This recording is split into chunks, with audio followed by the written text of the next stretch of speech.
Good afternoon, everyone. I'm not very good with protocols, so I'll just say all protocols observed. My name is Deji Adeyanju. I'm a lawyer, and I'm also a troublemaker. Thank you.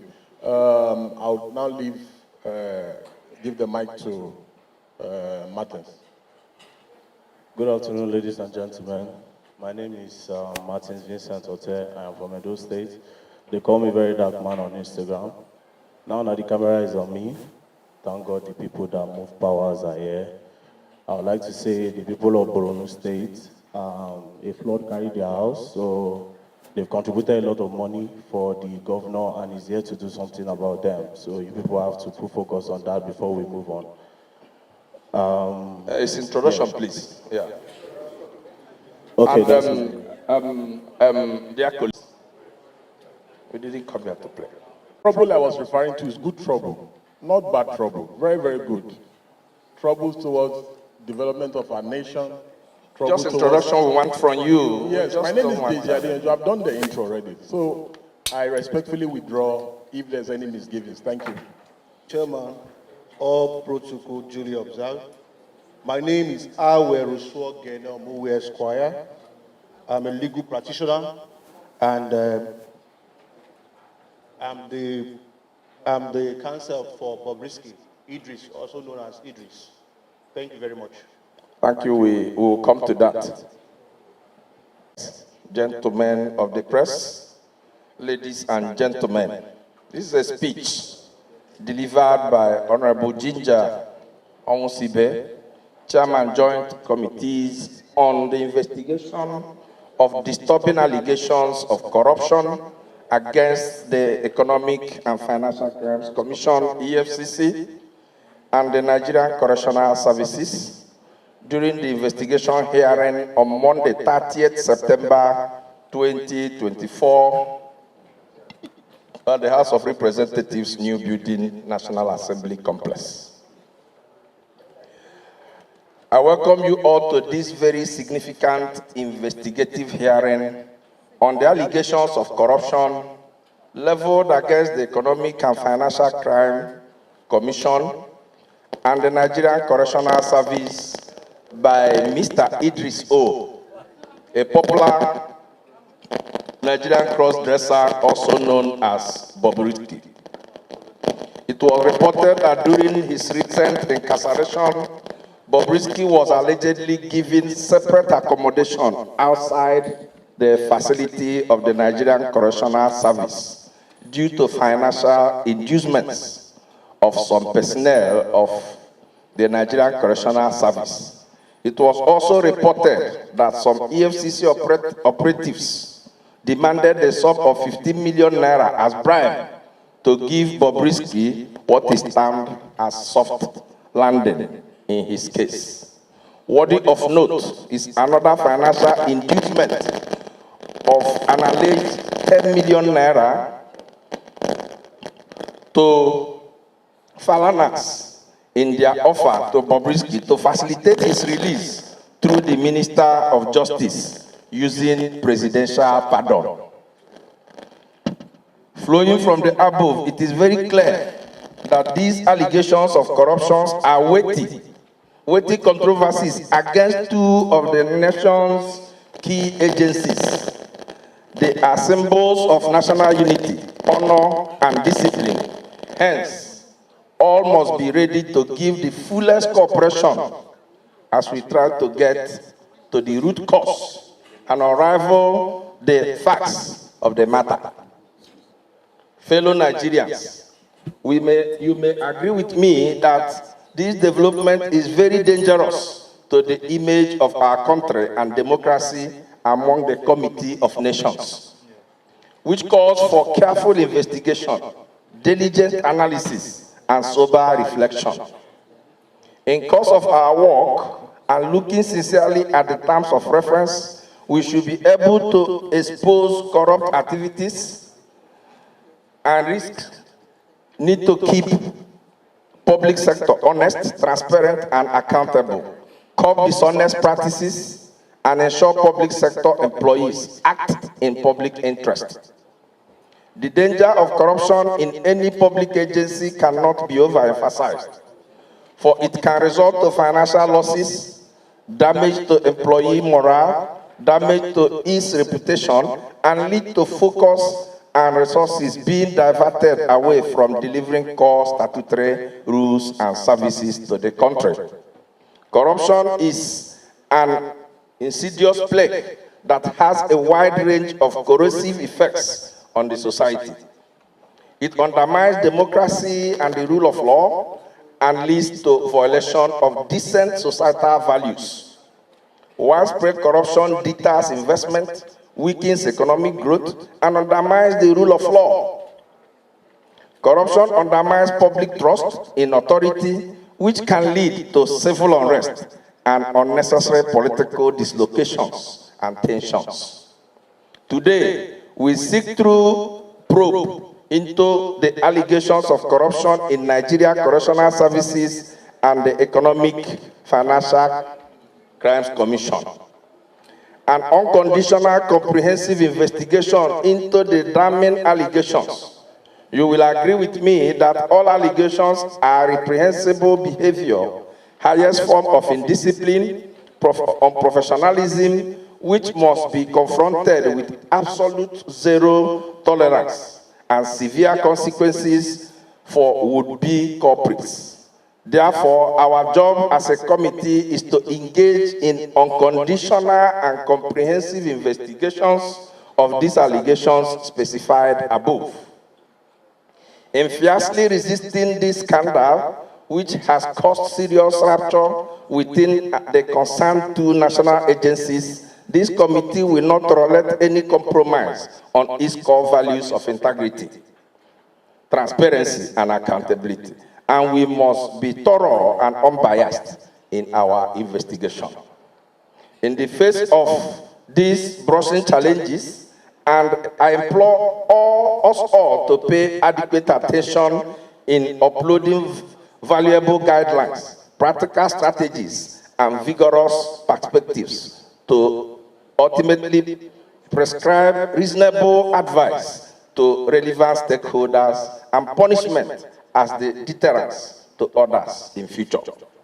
At this point, I want to deeply appreciate the confidence reposed on the committee and to state without missing words that the 10th House of Representatives under the able leadership of Right Honorable Abbas Tajuddin is committed to the best global practices in delivering democratic dividends to Nigerian people. Hence, the prompt emergence of this special investigative exercise.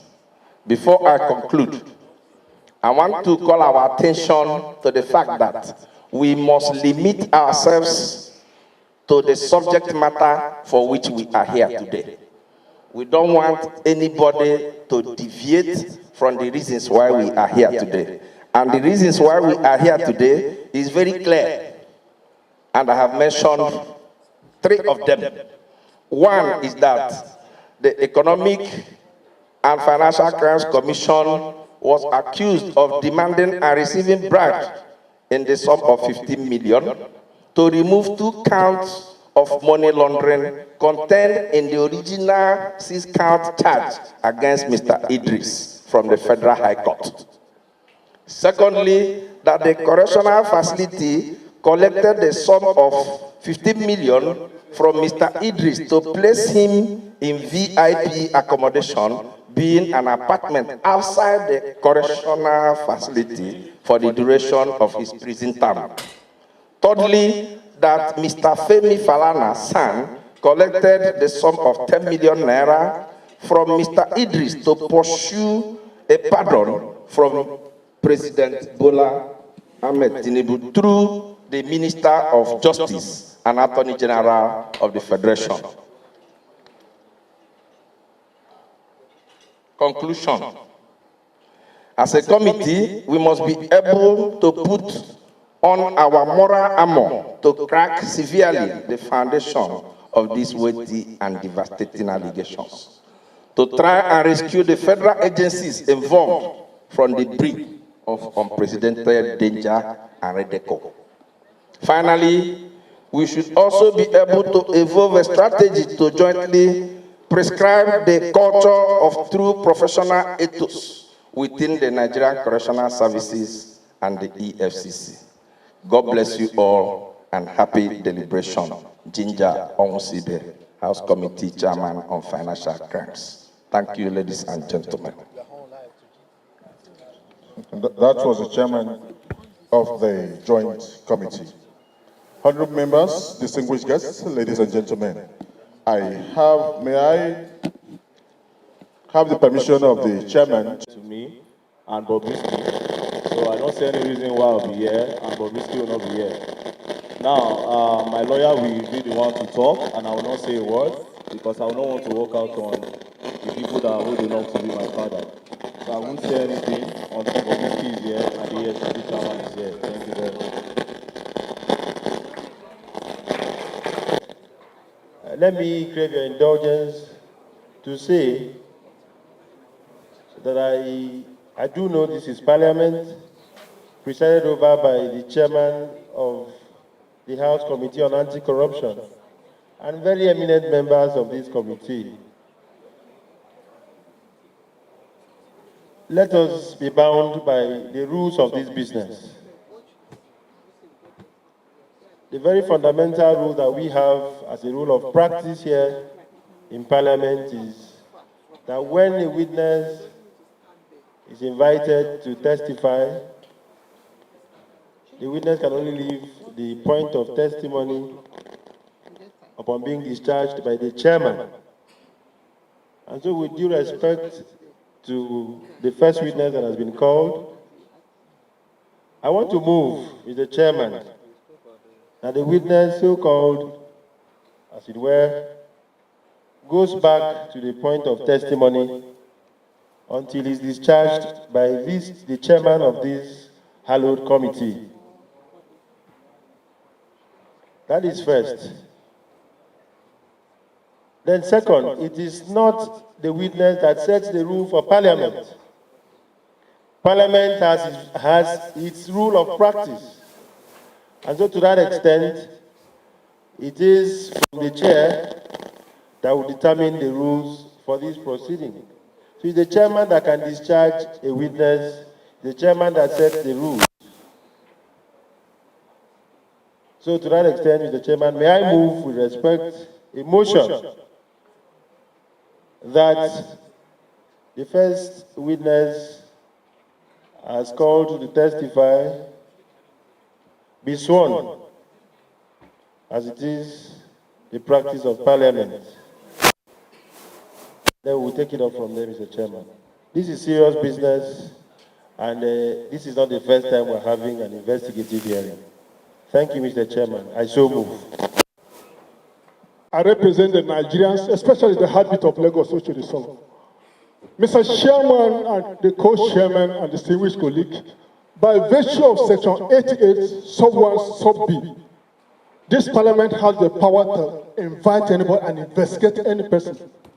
Therefore, it is an aberration for a witness to come before us and say he will not say nothing.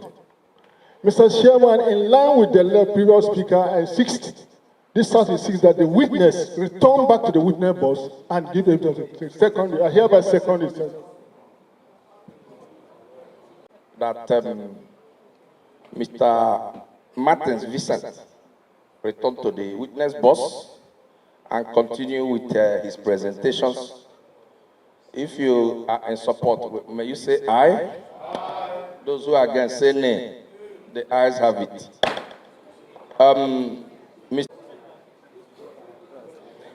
Mr. Vincent, let me address you. You don't have much to say here. All you need to do is to adopt the video you posted. That is just that. Just say it's you that posted that video and your source. We have the video already. Just say this video, you posted it and this is the source. It's just the video. That is the only business you have here. Then we can ask you questions.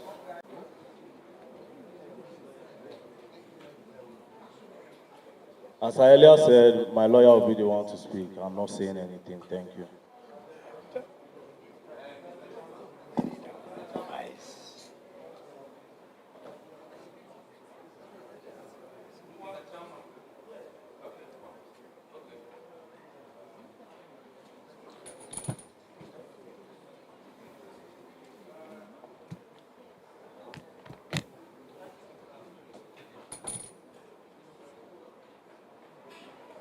you, Mr. Chairman, for yielding the floor to me. Mr. Chairman, I do not think that taking this investigative hearing seriously. I think we need to move to the next level and get him compelled. He was the one that was invited.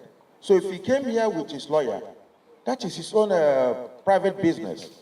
He must talk to us because Parliament has invited him. And I don't think we should accept this from him at all. Thank you, Mr. Chairman. Mr. Chairman, permit me to say this. I think you are taking this thing so simple. And that is why one of our guests is doing what he's doing. This is Parliament. We are not acting outside the Constitution that empowers us as a Parliament. It is bound on him, as you have called him to that witness box, to speak to us. Even adopting whatever he has been submitted, it also has to come from what he has said before adopting it. And also I want to add, for those who are yet to get there, it is your submission here that is final. What you say is final. And that should be abided by. If that is not taken, you can invoke the law of the House. Thank you so much. Yeah? Maybe he may want to talk to us because this is a Parliament. We have our rules here. You made these weighty allegations. You are supposed to lead this process. And I know that you thought well before you came public to make these allegations. So what I am saying is that you are still there on the witness box, and we expect you to address us. It is not your duty whether Bobrisky came here or not. That one concerns us. We also have our constitutional powers to subpoena him to come here. We have those powers. So you are not expected to dictate to us what we should do. So we expect you to talk to us, but where you refuse, we can invoke the constitutional powers we have here. Thank you. Thank you, Mr. Chairman. If the proceedings and also assist parties before this committee. I have a background as a lawyer. I've practiced for over 14 years, and I hold a doctorate degree in law. I also know that even in regular court sessions, the absence of the accused person's counsel or accused person himself does not stop the prosecution from continuing the course of his business. And Parliament had issued 3 notices to parties, and parties are before us. Whoever is not before us, it is the business of Parliament to decide what to do, whether to issue a bench warrant from here or whatever it is. That is the business of the committee. In fact, the chairman of the committee, who presides over this session. And so I want to state here clearly, for avoidance of doubt, that in the event that the gentleman who is here as a witness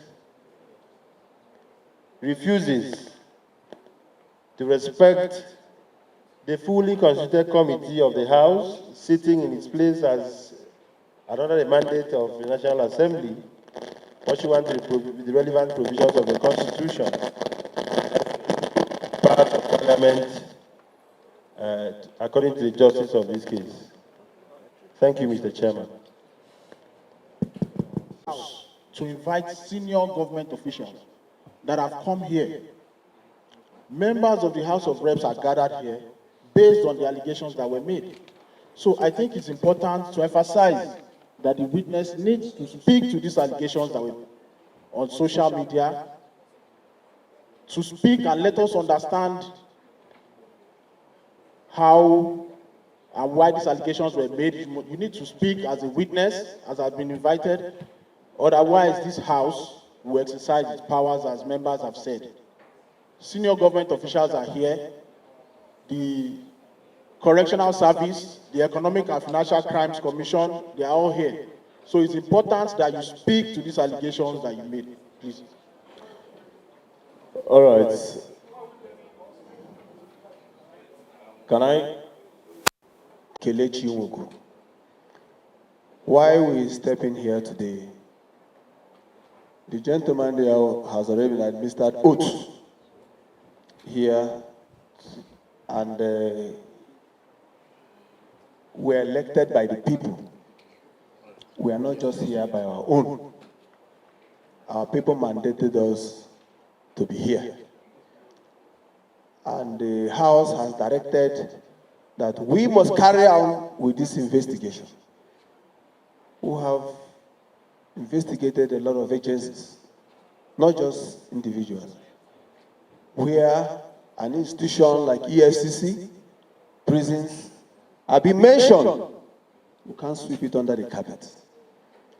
It's like giving goat yam to look after, and the next thing somebody is telling you a story. So you are there already to testify. I will advise you, go ahead, give your testimony. Nobody should mislead you. People voted for us to be here. The powers of this House cannot be taken for granted, and we will not allow it. You will step in here and tell 360 members of the House of Representatives that you're not going to say anything. If you do that, we've not set good principle for the Parliament. So I want to beg you, the power behoves on us to protect the citizens and institutions, which you're also one of them, and these institutions are here. So I will plead to you to go ahead. Nobody should deceive you. And I want to plead with your lawyer. You see, we invited him, not you. You've been raising your hand. We are in charge here. Here, we are in charge. And I just want you to know that. So you should allow your client, for here, we invited him here. Allow your client to testify. This is not, if you feel whatever we've done here, you are not okay with it, you have other routes to also express your, we have routes to appeal. So I hereby second the motion moved by my colleague that the man should go ahead. Thank you. All right, dear colleagues, if he needs the help of his lawyer to talk, let us allow you to say what you want to say. Let's hear you. Give him the microphone. Sorry, sirs. Let him talk.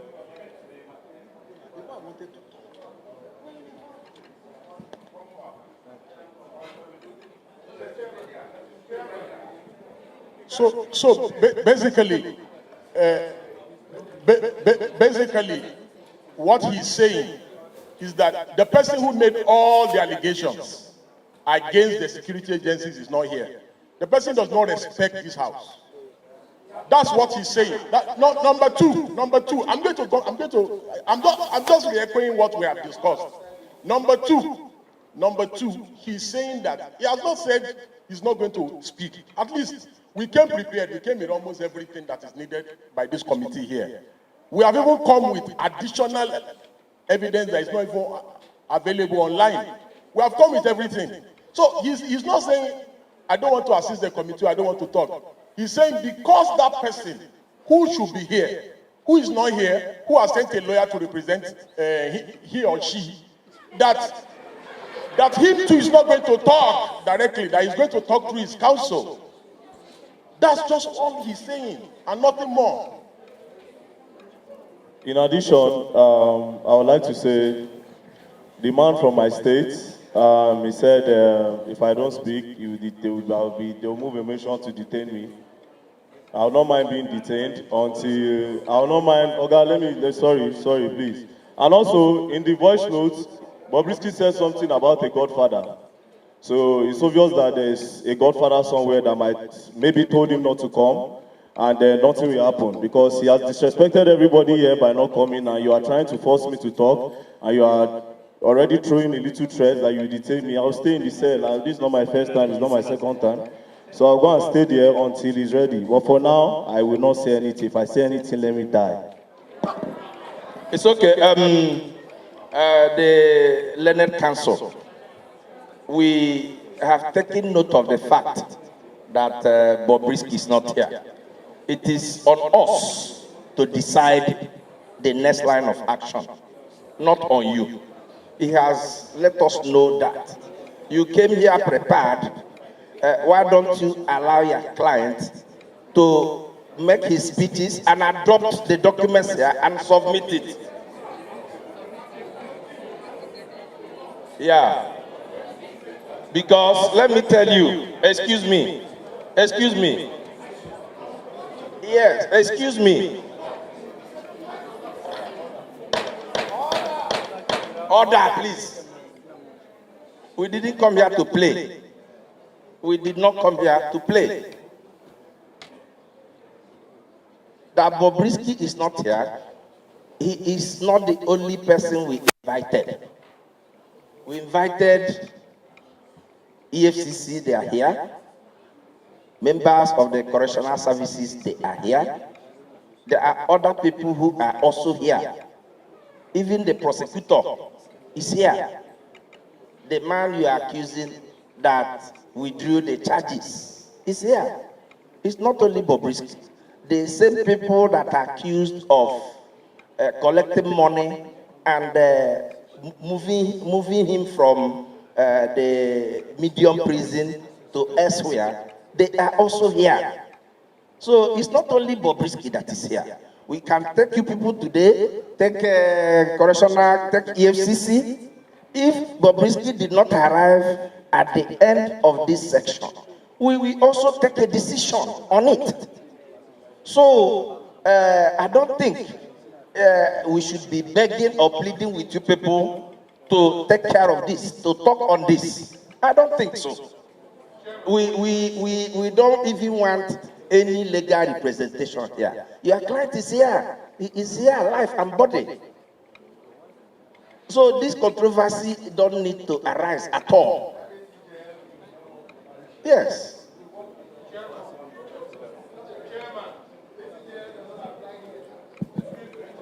Mr. Chairman, honorable colleagues.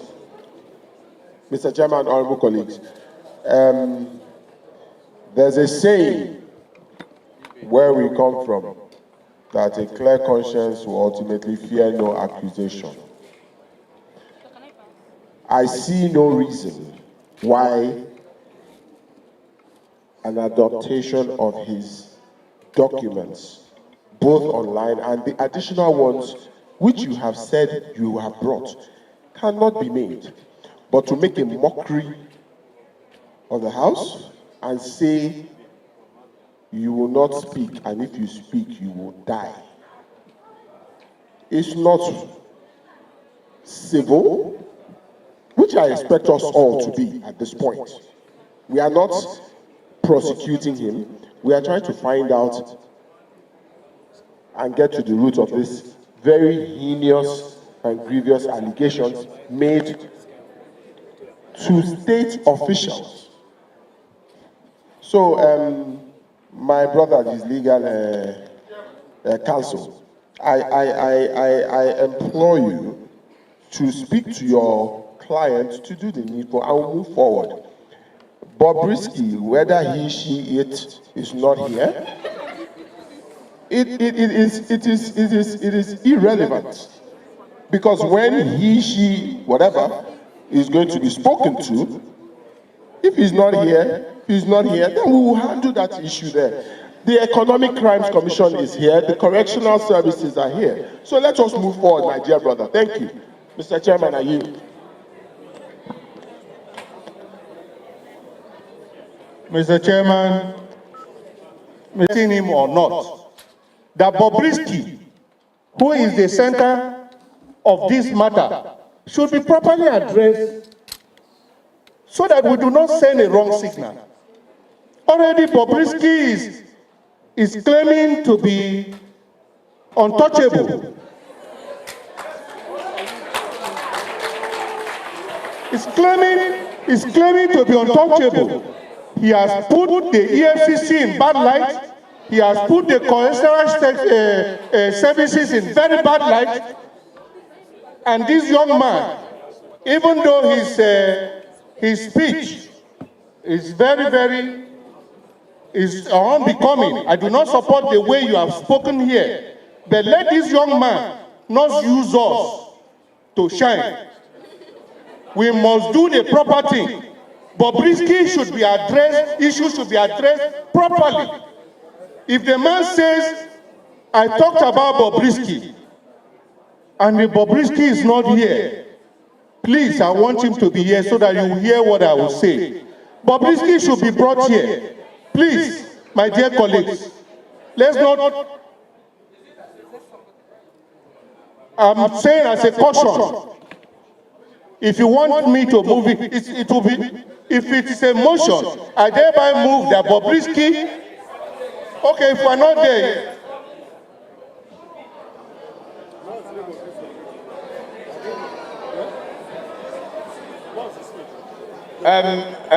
We are not, Honorable, we have noted what you have said.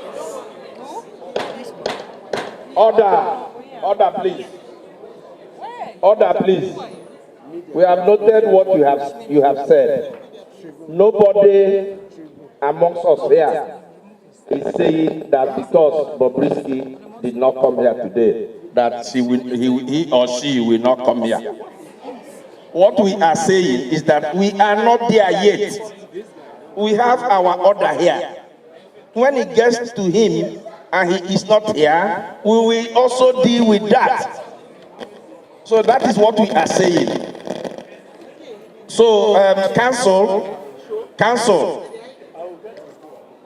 yes, can you confer with him so that he can make presentation and tender whatever you have to us?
No, he's talking to his lawyer. You are with him? You are with him?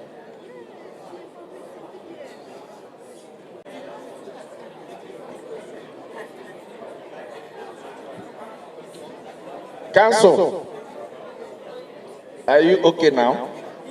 Yeah, so can we proceed? Order, please. Can we proceed?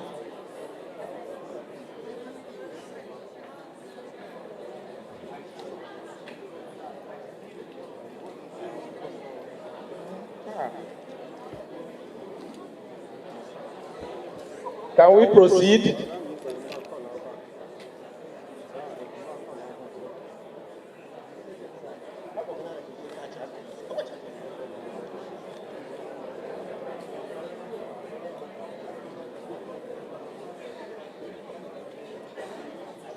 All right.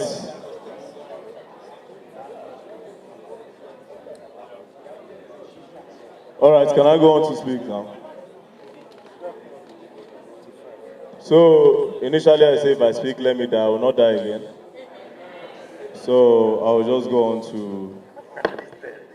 Now, in the video I posted online, I explained everything.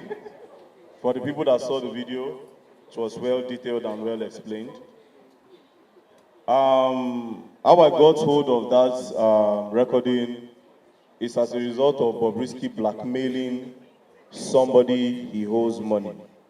So according to the story and according to the evidence that a proof of chat that was sent to me, the person borrowed Bobrisky 4 million naira when Bobrisky was in the Effcc detention, or rather, in the private apartment lodge.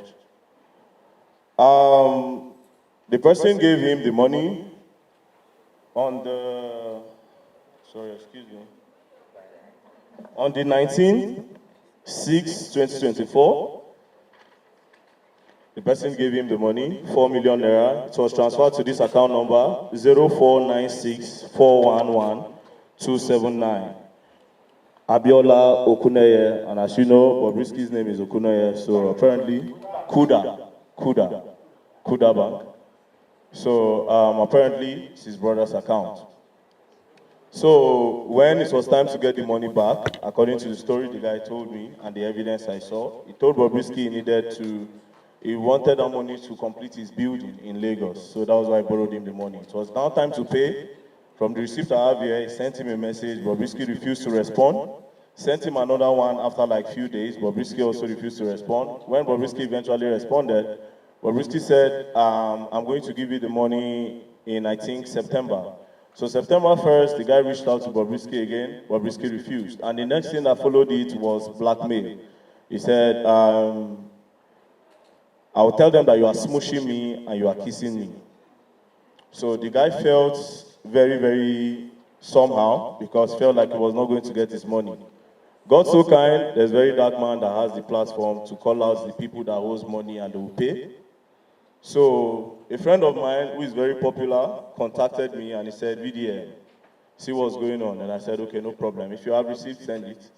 Then when he sent it, now I'll say something here. When he sent it, immediately I made a video, first video, and I said, Bobrisky, I'm giving you 4 hours to pay back. Then he started begging the guy. Now, what I'm about to say now, my lawyer does not even know. Now, he started begging the guy. Then he paid. Immediately, he paid. But when I listened to the audio, I said, nah, even though you pay, this has to go there out there, man. Because Effcc cannot go around harassing some boys, young boys, and somebody with a godfather will be pulling stunts. I was detained in the prison. My very good friend, Sheon Kuti, was detained as well. A lot of boys are inside the prison. Bobrisky is not any way better than them. So I didn't see any reason why I should keep the audio. I kept the receipt of his payment, which he paid that day. He paid that day. So immediately I got it, I just smiled. So he was actually guilty. But here's the thing, Bobrisky didn't know that this guy recorded everything. But because Bobrisky, obviously I have the platform, yeah? He understands how I roll. So he quickly paid, but I said, no, it has to go there. Now, I need to clarify something about Femi Falana and the Falana chambers. Because apparently right now, some people are taking advantage of what is going on to target Femi Falana. And I would like to still say here now that I apologize to him for the dent on his name. But however, it's so sad that his name was inside that audio. I could not believe it as well. That was why that was the part that even irritated me more, which I said I refuse to believe that it will be part and party to something like that that would make people take somebody out of prison and to get a pardon. So yeah, I have the recording. I have one part. I can't give you guys the whole part because I don't know if Bobrisky Godfather is here to collect everything. So I'll give you one part of it. Then maybe when another time, I can give you the complete audio. Furthermore, if he denies that one, I have another one that he does not even know about. So I am very, very ready. The reason why I wanted him to be here, I wanted to be looking directly into his eyes so that he will understand that Nigeria is not for the godfathers. Yes, Nigeria is not for the godfathers. I will not allow corruption. If I see a secret about you, Oga, I will tell. Oga, even you that say you should prove me inside prison, I will tell, especially you, I will tell. I will make sure everybody knows. And I'm being very, very honest. I will not fear anything. I'll put it out there because Nigeria have gone down. Now, I will implore you people to actually do the right thing because the judiciary system is messed up so bad. It's messed up so bad. You people have to save your face. I believe a lot of APC members are here. So you people need to save yourself. It's okay, it's okay. Can we... Can you tender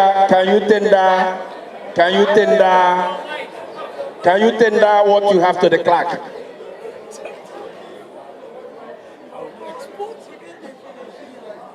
Hello? The clerk. Can you tender it to the clerk? You...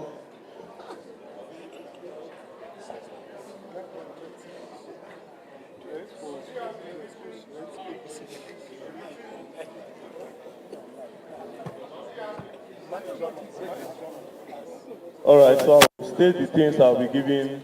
Okay. So I'm giving him the flash that contains the first audio recording of about 5 minutes, 36 seconds. And then I'm giving him the first receipt for transaction the guy made to Bobrisky. Also, some part of the charts, and then the return of the money, which was on Tuesday, September 24th, on Tuesday, just 6 days ago, I think. Then the charts acknowledging when he was disturbing the guy that he wants to refund immediately after he saw my video. And then, yes, the charts. And the charts where he blackmailed the guy. There's a particular place where he blackmailed the guy. The chart also asking for the money. As a reminder, we even like to read one part for September 4th. He said, "Dear Bobrisky, this is a reminder for the return of the loan amount of 4 million naira as agreed. The due date for the return is September 1st. Mind you, this September 1st, it was Bobrisky that gave him the date. Then he said, kindly use the attachment account details to send the refund. Then he sent his account number. So because he didn't get it, he came to me. So I'll read the part of the blackmail that made him. Because, yes, I would like to verify that the guy said he's not gay. I don't know, I don't live with him, but he has kids. So he said he's not gay. Okay, so this part, after requesting, sorry.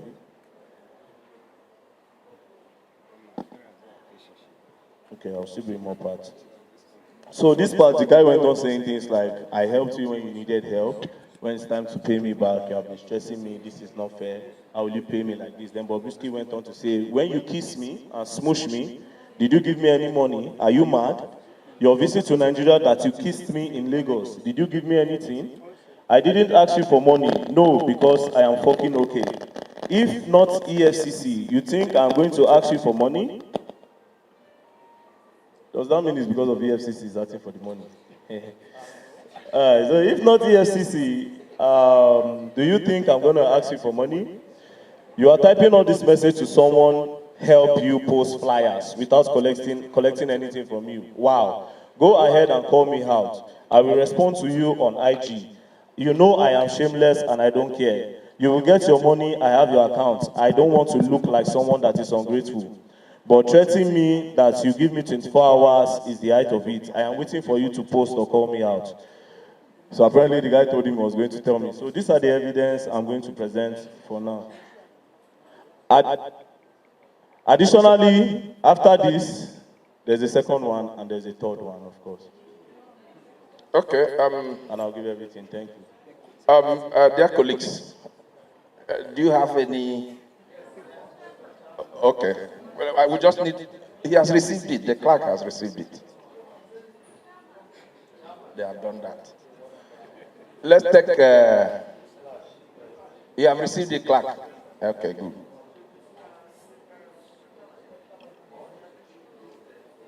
I think he has mentioned all of them. It's listed.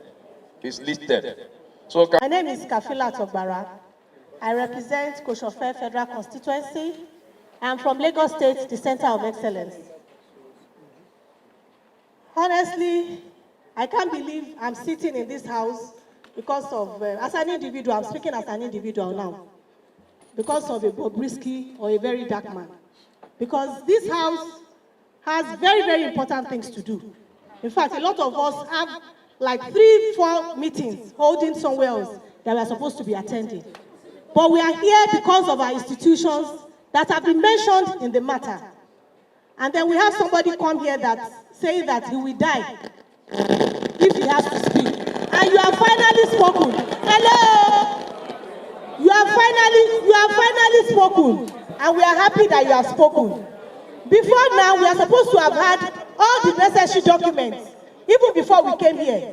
I called the clerk now to ask him that what documents do we as committee members have to work with before we even came here in the first place. We don't have any documents here to work with, and we are just collecting the documents here now. This is very, very untidy. And our institutions that are here, we need them to defend themselves. There are a lot of fake news in the air, and I'm also aware that Bobrisky has sued for ₦1 billion, claiming that the voice note is AI generated. Whatever it is, we don't have by the Bobrisky lawyer that is here. What is the reason why Bobrisky is not here? Is there any serious reason why he or she is not here? Is he sick or what? So we need to know. So please, I want to appeal that the aspects that concerns our institutions should be addressed. Let us know where we are going. We have very serious matters to attend to. Thank you very much. Vidagada, member representing Ojuabi Federal Constituency. I'm from Benue State. Mr. Martins. Yes, sir. I had listened to you, though you didn't die after you spoke. Exactly. And I pray you will not die. Amen. And such negative things will not come out from your mouth again. Amen. While you were speaking, I was listening keenly. I was trying to ask myself, where is that evidence that is really connecting the security agencies or this institution? Because from your narration, I discovered that it's just a mention of, oh, this said this and that said this. Though at the final stage, you said that you have second phase, third phase, probably fourth phase document to submit. I really wanted to establish for us the connection that brought about this corruption that was highly mentioned, especially at the Effcc and that of the Correctional Center. That is where the bulk question is. And also, as we are said here, let me tell you, if some of these things is not clarified, they might think also that they have bribed us to the lawmakers. And this will not be taken lightly, because for some of us that are seated here, we are here to defend our country and this honorable institution. So I really need you to throw light to tell us what is the connection, these two agencies. I really want to know what is really your evidence to that, to some of those things that have been asked. Thank you, Mr. Chairman. All right, this is the main reason why I said Bobrisky should be here. I think now you understand why. This question is supposed to be for Bobrisky. He was the one that used his own mouth. He has the experience. He went to the prison. He was the one that moved. He was the one that said they took him to a special prison. It is not me. You can't ask me that. I'm sorry, sir. So the evidence, you can get it. I'll break it down. The account number he used when he was in detention, because according to him, he said it here, if not for Effcc, meaning his own main account was maybe frozen, so he used his brother's account. So the account should be investigated. All the money that went in and went out of it should be investigated to actually get the evidence that you need. Also, why this is actually believable for me, there was money laundering charges, everybody knows. From nowhere, no more money laundering charges. There was. From nowhere, it disappeared. Why? That made sense to me. That was why I said, okay, this is what it is. So thank you very much, sir. Dear colleagues, we will really listened to members of the Nigerian Correctional Services. When we must have listened to all these people, this thing will start making sense to you people. His own is clear. If you have watched the video, he is not the person speaking in the video or in the audio. So, it's the allegations we had in the audio. That is what we are investigating. He has tendered it, if I'm correct. He has tendered it and we have accepted it. It is our duty to investigate to the letter of these allegations. Even we will involve even the network providers. I can assure you that we will get to the root.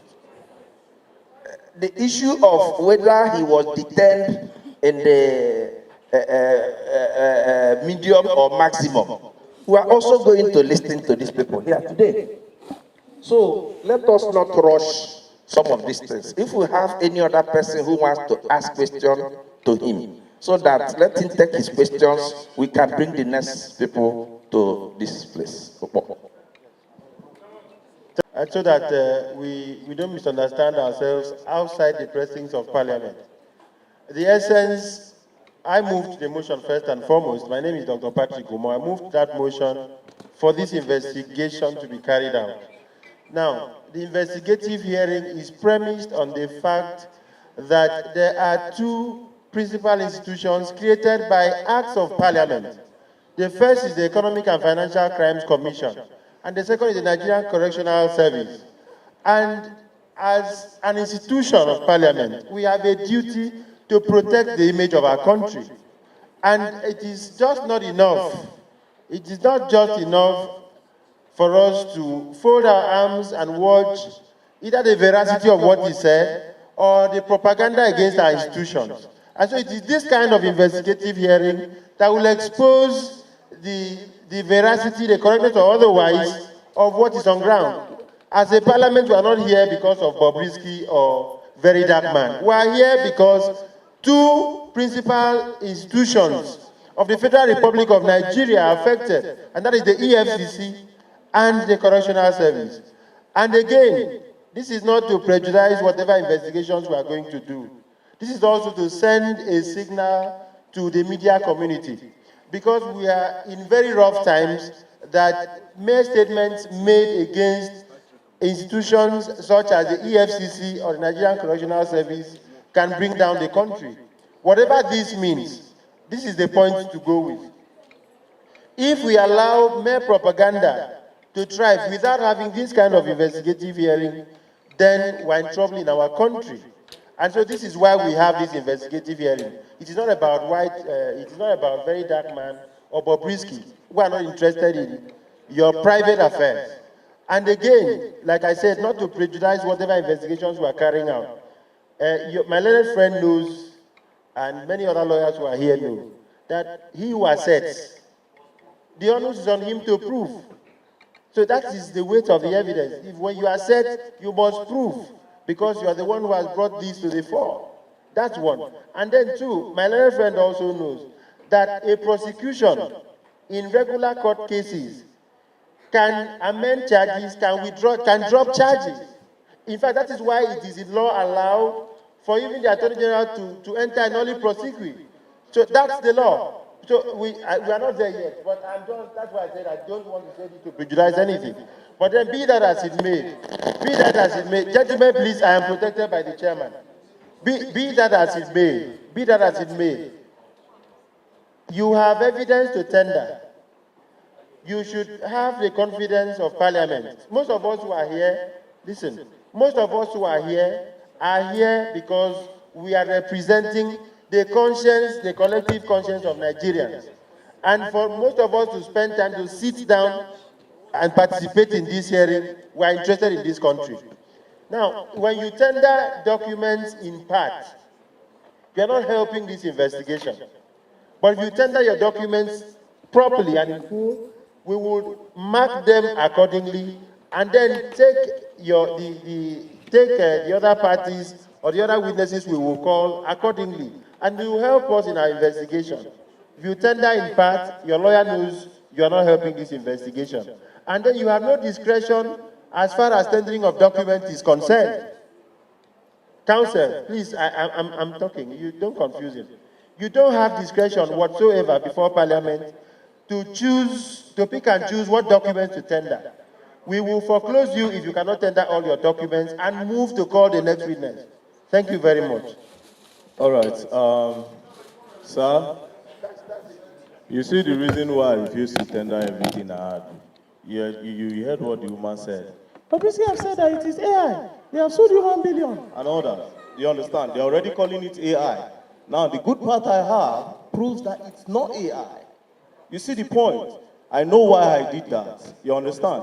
Because if she is concluding, like she was sounding as if she's Bobrisky's lawyer, saying Bobrisky have said it's AI, he sued you 1 billion. Do you understand? So this is why I would not tender it.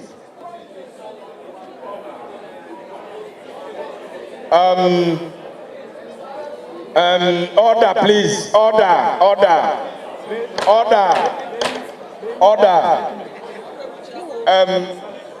Dear colleagues, I think, okay, let us take the last speaker on this so that we can go to the next thing.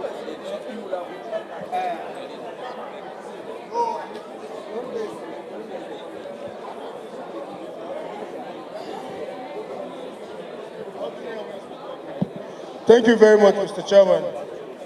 My name is Kabir Tukura, and I represent Suru, Fakai, Donko, Sagu, and Sakama Federal Constituency institutions. I would want to call on Very Darkman. Very Darkman, you must respect this House. And to respect this House, you must not ridicule or make a caricature of any of its members. And I want you to withdraw the statement on addressing Honorable Kafilat Agbara, how she speaks and all of that. It is very disrespectful, and that is not good. And you should withdraw that statement. That on the side. Mr. Chairman, a lot of speakers have spoken, and that this investigation is not about Very Darkman or Bobrisky. That's true. In as much as you cannot take them out of it because they are the principal actors. What I want us to understand principally is there was an allegation, and that allegation stemmed from that phone recording. So whatever we do here, if we don't listen to that recording, I think we are leaving the crux of the matter. So I urge us to allow the media room play that recording for us to listen to, and then from there we take on what we need to do. I so move, Mr. Chairman.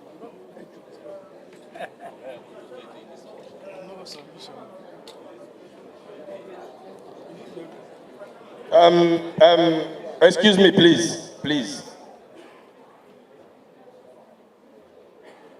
And Mr. Martins, can you withdraw? You made two statements. One against your brother from Edo, and the other one against Honorable Kafilat. Can you withdraw it so that we can proceed?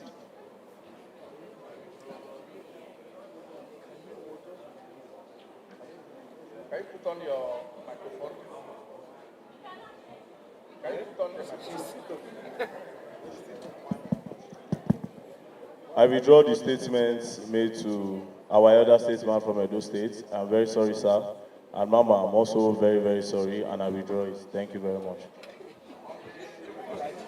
The audio. I think I posted that audio on our platforms. And I posted that audio day before yesterday to allow members to listen to it, so that I don't think there is a different audio he has. And he has submitted it. Hello? A different audio, but there is more to the audio. So I gave you what I actually brought here. I'm not sure if I brought the complete one, but what I have here is what you have heard.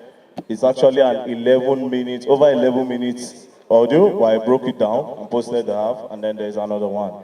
So, but yes, but it portrays the same thing, but at least it's a better proof. It's wait here. It's wait here. Okay, can we allow him to go and sit down? Please go and sit down.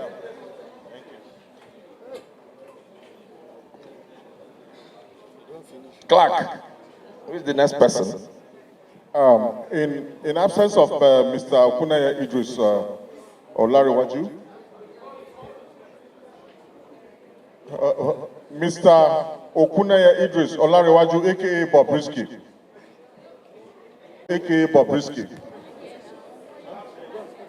Mr. Okunaya Idris Olarewaju, aka Bobrisky.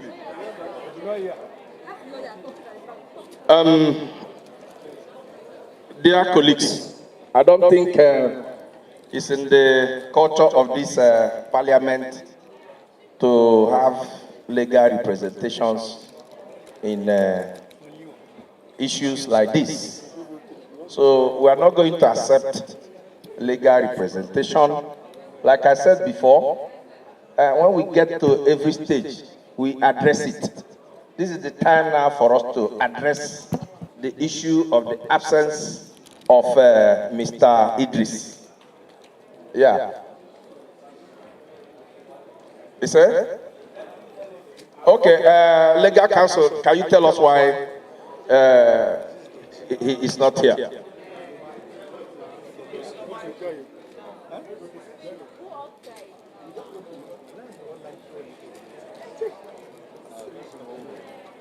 Thank you.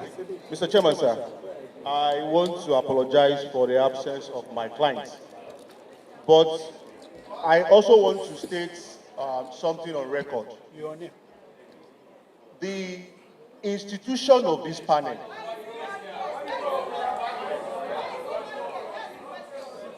is not feeling fine. He's not feeling fine. He's under the weather. Excuse me.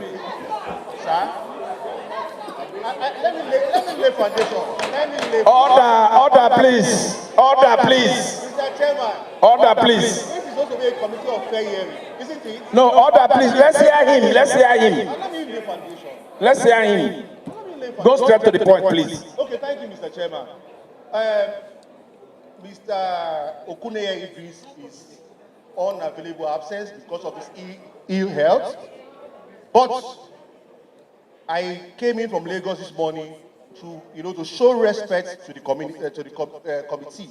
Now, the issue on it's okay. It's okay. That's okay. No. It's okay. He's not here. No, I think I'm here. No. He's not here. No. Okay. We have had you. We have had you. Yes. He is not feeling fine. I will now open the floor for our members to react to it.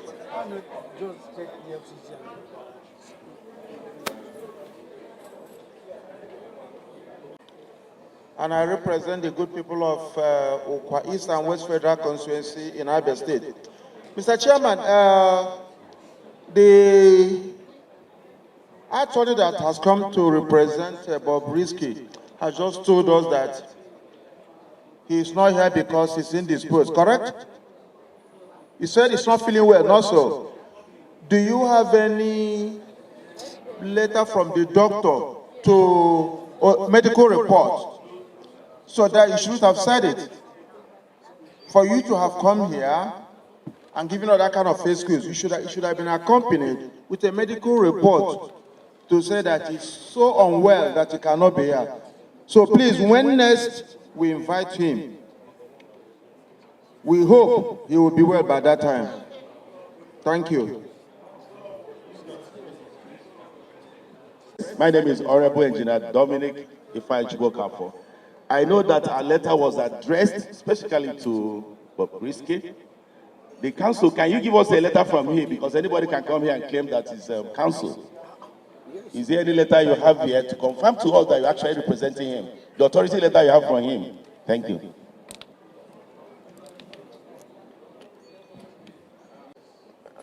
Carried. We are going to invite Mr. Okuneye Idris in our next hearing. The next person, clerk. May I humbly invite Michael.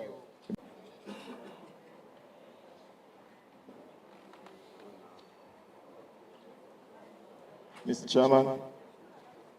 Hello, Mr. Chairman, honorable members of the House, the distinguished Controller General of Corrections, Chairman EFCC, very senior colleagues, distinguished ladies and gentlemen, good evening.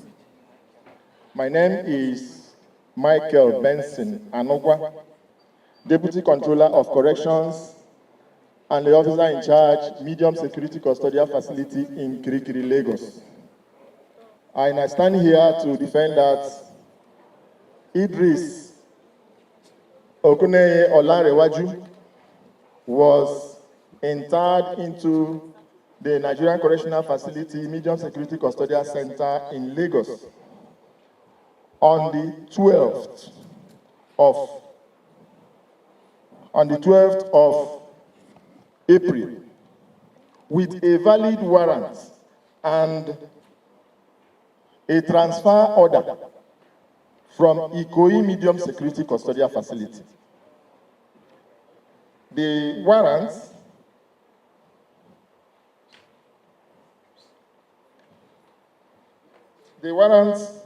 was endorsed to me by the Deputy Controller of Corrections in charge Ikoyi facility on the same day of his conviction.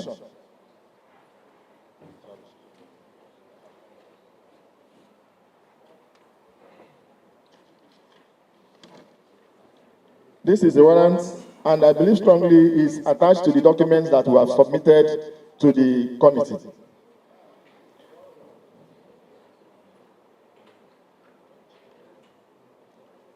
The biometrics of Idris Okuneye Olarewaju was taken the next day because the time he came was around 10:30 p.m. So we could not do the biometrics on that day. So we did the biometrics on the 13th of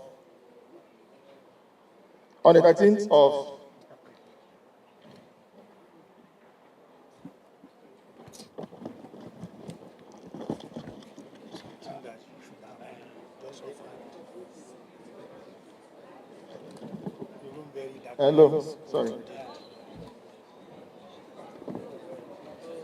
On the 13th of April 2024, I want to get the biometric picture, please. You don't need to. You have submitted the document. It's there already. I don't know where it is. When they tendered What is that? Yes. You should just go ahead. Let me stop this one first. Something that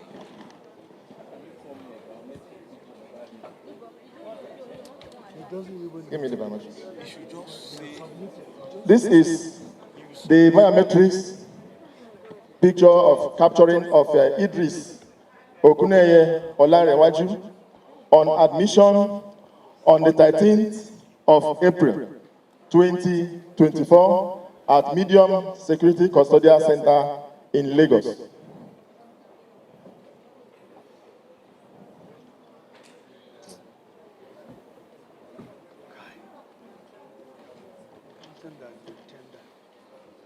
During the time that he spent at Medium, because Idris spent 10 days at Medium facility in Lagos. 10 days.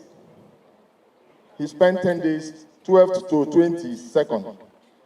Idris Okuneye Olarewaju, refusing to eat prisons or corrections ration, decided to apply for self-feeding. Self-feeding is approved in our laws. And this is the photocopy of the approval application for self-feeding where he nominated. I'll get the original for you. The original is also here.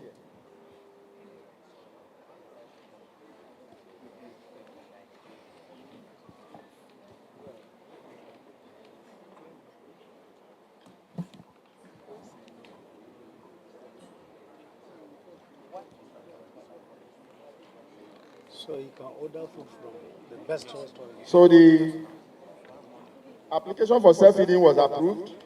This is no, it's not this. And he he, Idris Okuneye, had nominated 2 persons that will bring in his food to the facility within the period he was there. The persons he nominated were Okuneye Idris, Okuneye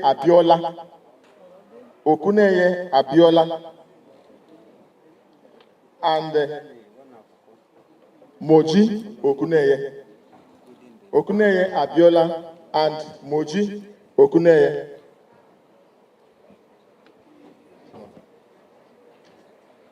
Then his health screening was done.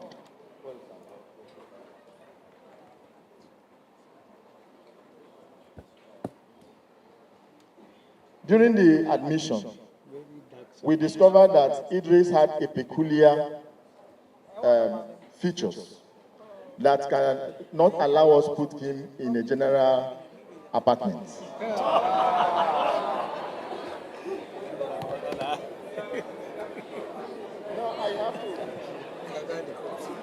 What are the peculiar features?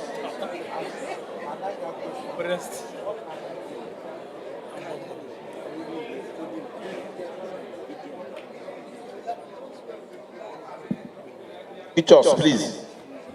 Idris Okuneye Olarewaju, though male, had some female features like a breast. He has a breast. Yes. This is the original of the medical examination done by the facility's medical practitioner, a qualified doctor, Dr. Ifeoma Opaloba.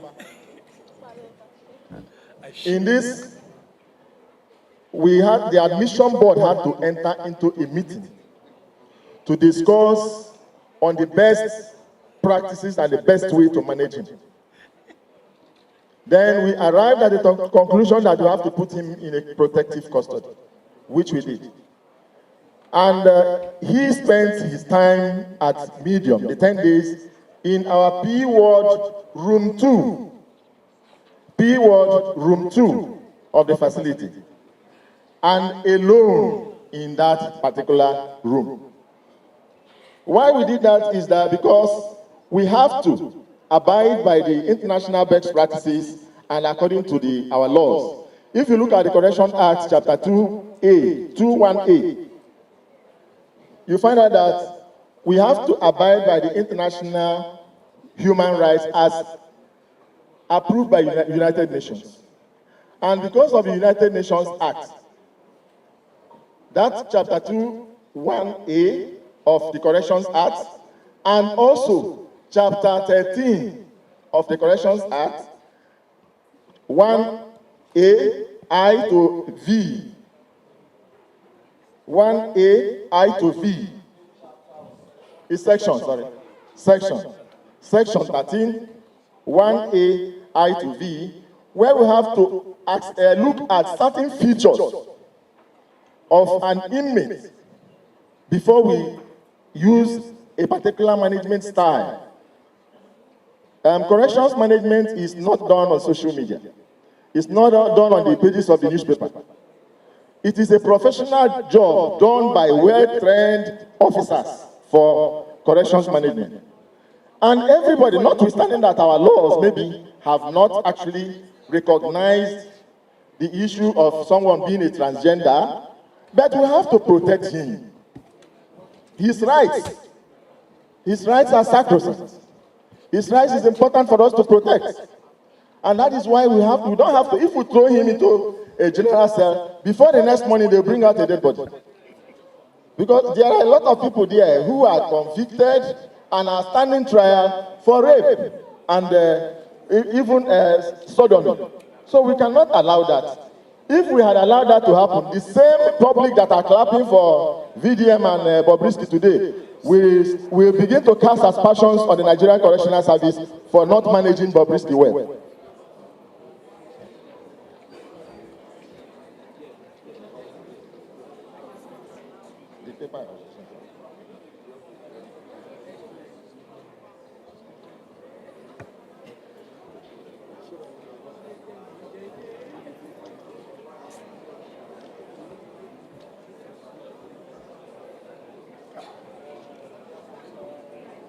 Okay, let me just I can see it. Now, during the time that Bob spent at the Nigerian Correctional Facility, Medium Security Custodial, don't worry, Medium Security Custodial Center, Kirikiri, Lagos, Idris Okuneye Olarewaju had a total of 39 visitors. 39 visitors. I have the record here.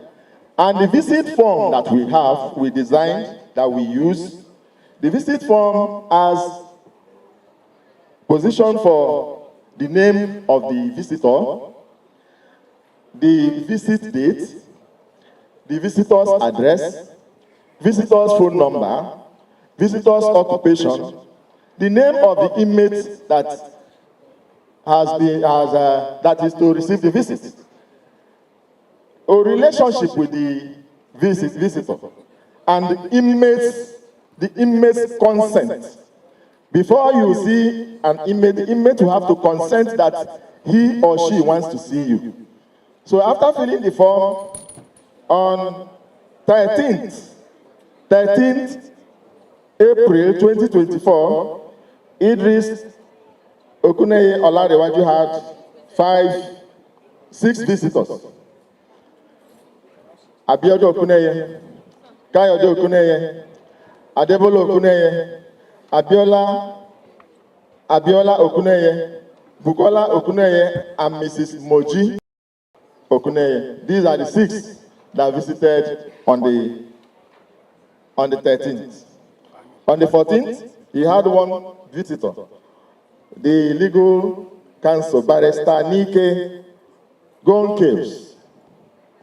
All these people, their addresses and phone numbers are here for verification. Please, spare us of those things. Okay. So, and the visitors that came, all their biometrics are here tendered. I think we have tendered it to the chairman or to the body. So, on the whole, he had 39 visitors that visited him. That was 13th to 21st.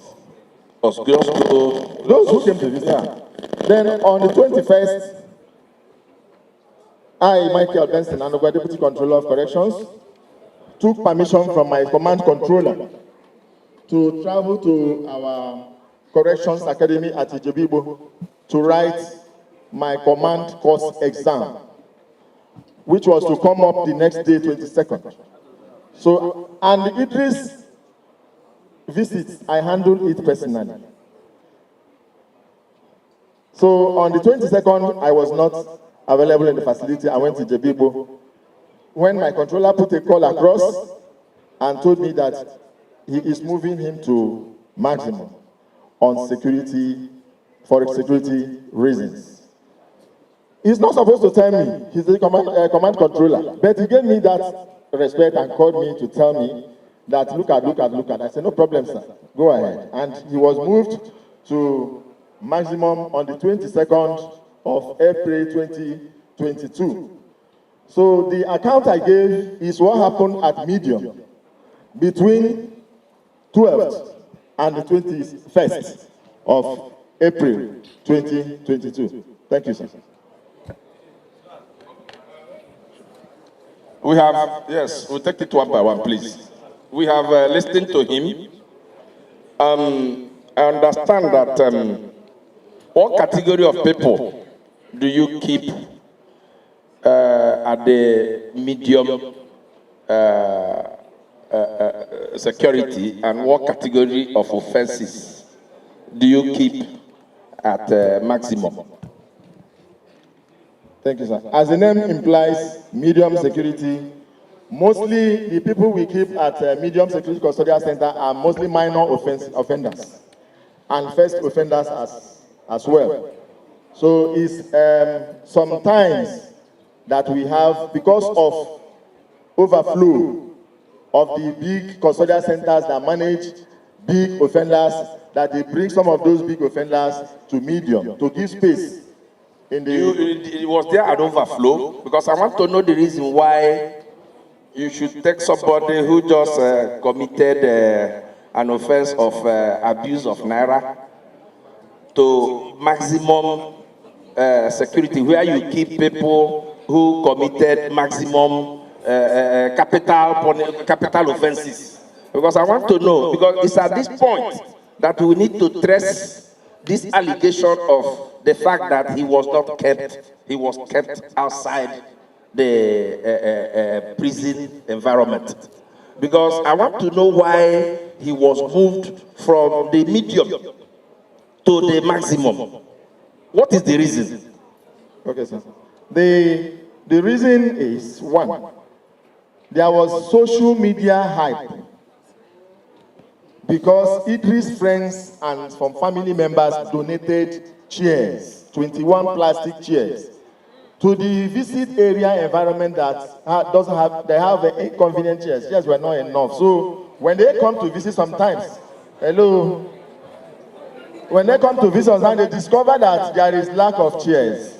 So they went and donated chairs and wrote the name of Idris Okuneye Olarewaju as the donor.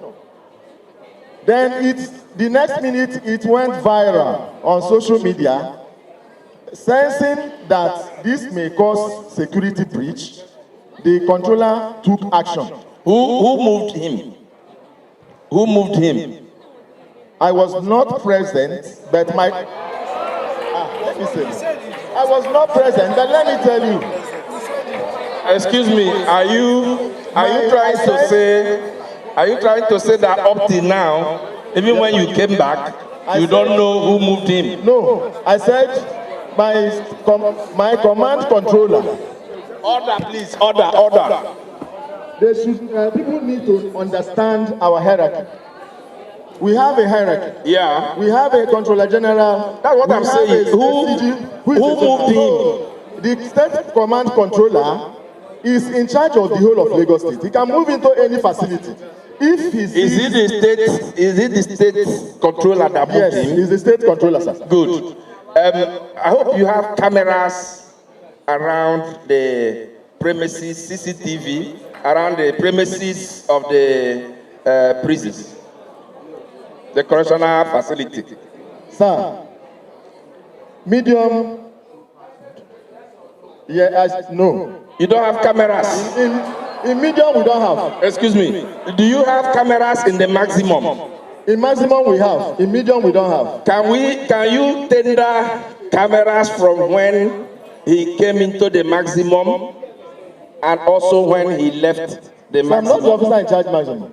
No, the question is a general question because they are listening. Because we want your leadership to give us a footage of the CCTV of when Bobrisky came into the maximum and when he left the maximum. Secondly, like you have tendered the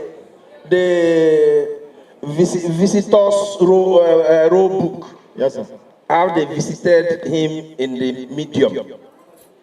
We also want to have the visitors, I hope you came with it, how he was visited, visitors register, how he was visited when he was in the maximum. Sir, with all due respect, the officer in charge maximum is here. I think he can. Yeah, he's coming aboard. Yes. So I'm done. Okay, let's start. Bobrisky as a high-profile inmate, not so. The question I want to ask you, you have told us here. Sorry, sir. You asked me a question, but you answered it. No, I'm not done. Okay. Please, I still have the floor. You told us that Bobrisky has a very special feature, not so, yes, that sir. he developed a breast, or he has breast, not so. And hips as well. And hips, yes. No problem. So did you, when you were entering his details, was he classified as a woman? Yes or no? Sir, we don't have rights. No. Was he classified? No, wait, I will not answer that. Was he classified? He's a male. He's a male. As male. So what was the business telling us that because he has breast, he has Nash? that his case has to be treated in a different way. That's number 2 question. Number 3 question, let me finish, please. Number 3 question. He also did say, he did mention to us that they were bringing his food from outside. Correct? He was not eating the prison food, not so. If you are interned, yes. This food was coming from us. Okay. Is it allowed by law? Yes, sir. What if they had poisoned the food and he dies in your custody? No, what would have happened? We have our rules. Okay. Thank you very much. That's all I have for now. The controller had to intervene. The donation was made by my question is it the donation was made. Sir, hold on, please. Is it yes or no? Is it the tradition that an inmate in custody can make donations while they are in custody? No. All right. So then going to my other question. If you look at pages, sir, do you have it? Okay, Mr. Chairman, I have requested for 2 documents.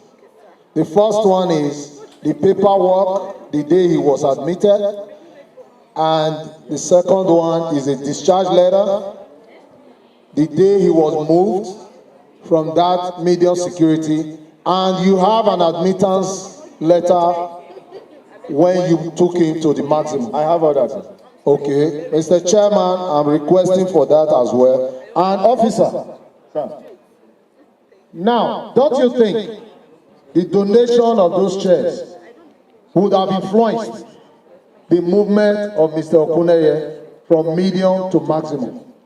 That was what influenced it, sir. No, don't you think that would have influenced? Because when we talk about corruption, yes, that an inmate donating to the correctional facility.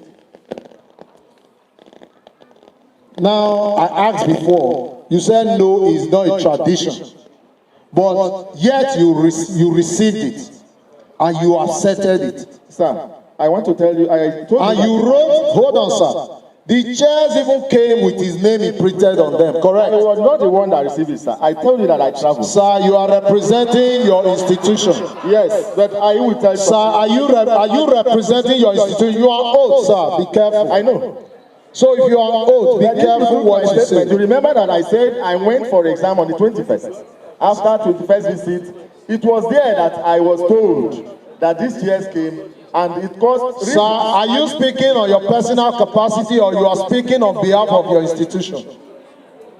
I'm speaking in my personal capacity as the. So who is going to speak on behalf of your institution, sir? I hope you know why you are here. Sorry, sir. My controller is here.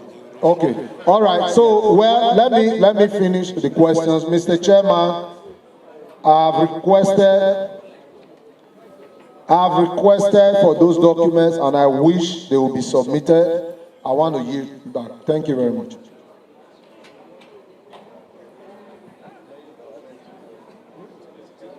From a facility to another facility issues from the state controller, the command controller.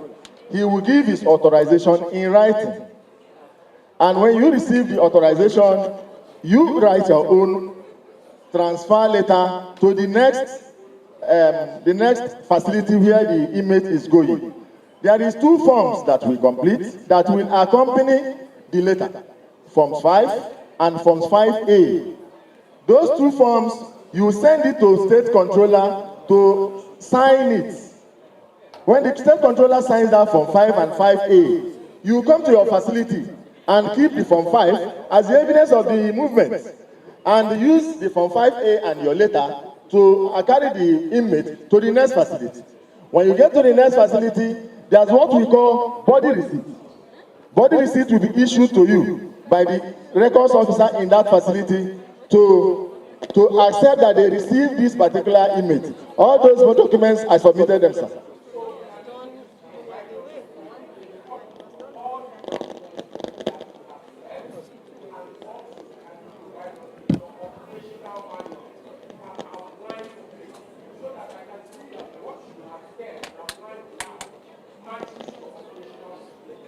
Thank you, sir. The documents are attached to the annexes that I submitted to the House. The operational manual is not there. We can submit that one later. It's okay. Thank you. I just have a simple question, officer. And you did find out that you don't know where to put it, whether a man or woman, that you had a meeting, emergency meeting. Can you furnish us with the minutes of that meeting, the people that attended that meeting, and how the resolution was taken, in line with the procedure of Correctional Act? We want the minutes of that meeting, those that participated in that meeting, and the resolution that informed that decision. That is one. Secondly, you may mention that you move into B ward room 2. Yes, sir. What are the facilities in that B ward? B ward, sir. B? Thank you. Precious one. Can I answer the question, sir? Okay. The admission of inmates to a facility is done by a board. And that board is called admission board. The admission board is chaired by the officer in charge. The members of the admission board include the record officer, the in-charge welfare, the in-charge medical, and the caterer. Most other ad hoc members may be the in-charge industry or workshop, as the case may be. So during that period, we may not have a detailed minutes of meeting where we decided it has to be this. We have to talk to each other. I am the officer in charge of the facility and still remain the officer in charge. So I won't be there. Like the Igbo say that nobody, elders should not be at home and the goat will give birth while it's tied on the rope. I will not be there because I want to please the public. I break the law of the land. During admission, there's what we call classification of inmates. During classification, you classify by offense, you classify by sex or gender, you classify by age, you classify by inherent health challenges, and some other factors that we consider. Now, in the case of Idris Okneyola Rewaju, it was peculiar.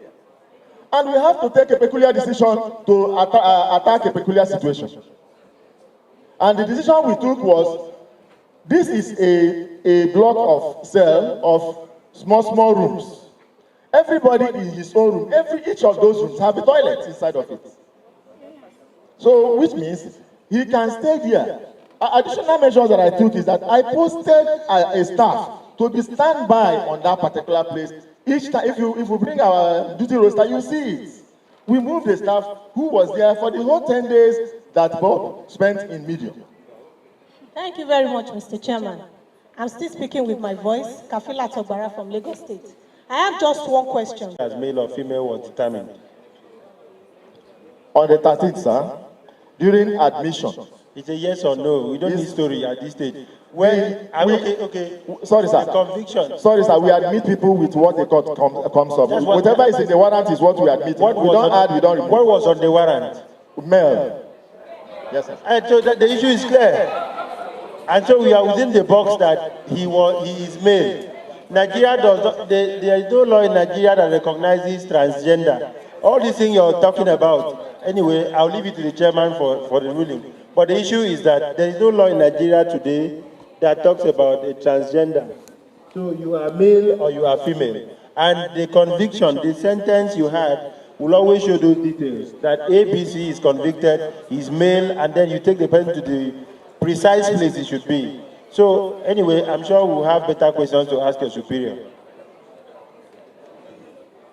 Thank you.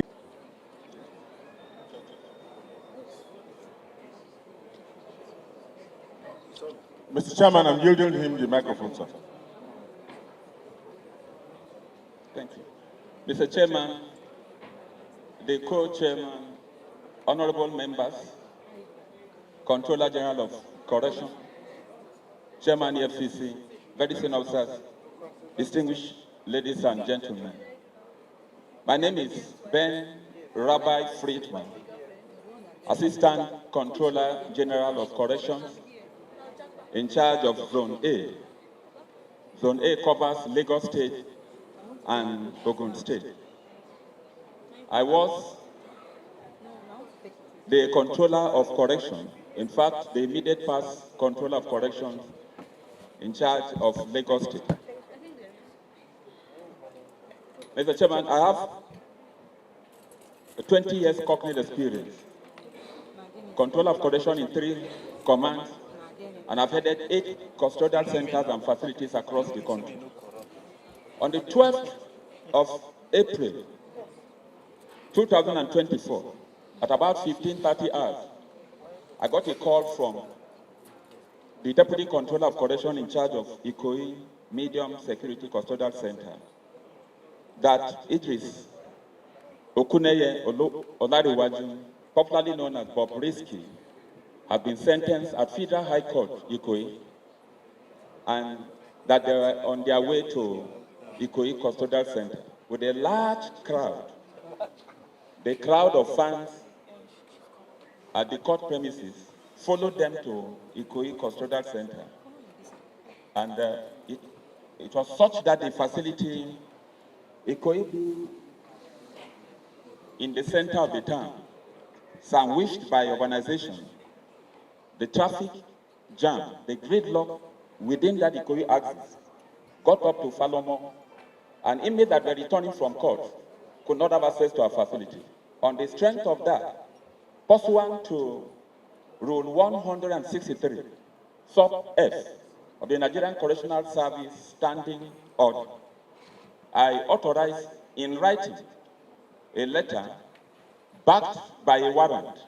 The Chairman, I'd like to report that movement of an inmate from one facility to the other must carry a warrant, a valid warrant. That warrant is called Form 5 and 5A. Transferring him to Medium Security Custodial Center, Kirikiri, that same 12, for operational and security reasons, because Ikoyi is very congested and there were a lot of concern for the security implications. I'd like to confirm to this honorable committee that on the 12th he was moved to Kirikiri Medium. That same 12th, he spent about 3-4 hours in Ikoyi. He got to Kirikiri and he was admitted. He stayed in Kirikiri Medium for barely 10 days.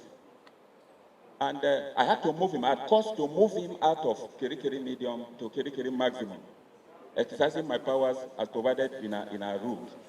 Because the Controller General of Correction transmitted a call to me that there was a trending video on social media that Bobrisky donated some plastic chairs to our facility.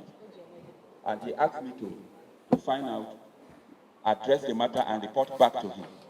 On the strength of that directive, very firm directive, I rushed down to Kirikiri Medium. And I confirmed that 21 plastic chairs were donated to the facility. On further inquiry, it was confirmed that those chairs were donated by relations of Bobrisky.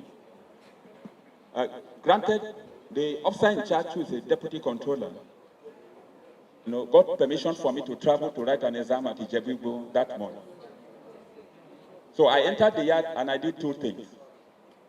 Firstly, I ordered that those chairs be removed from the visiting hall outside the premises where visitors are processed,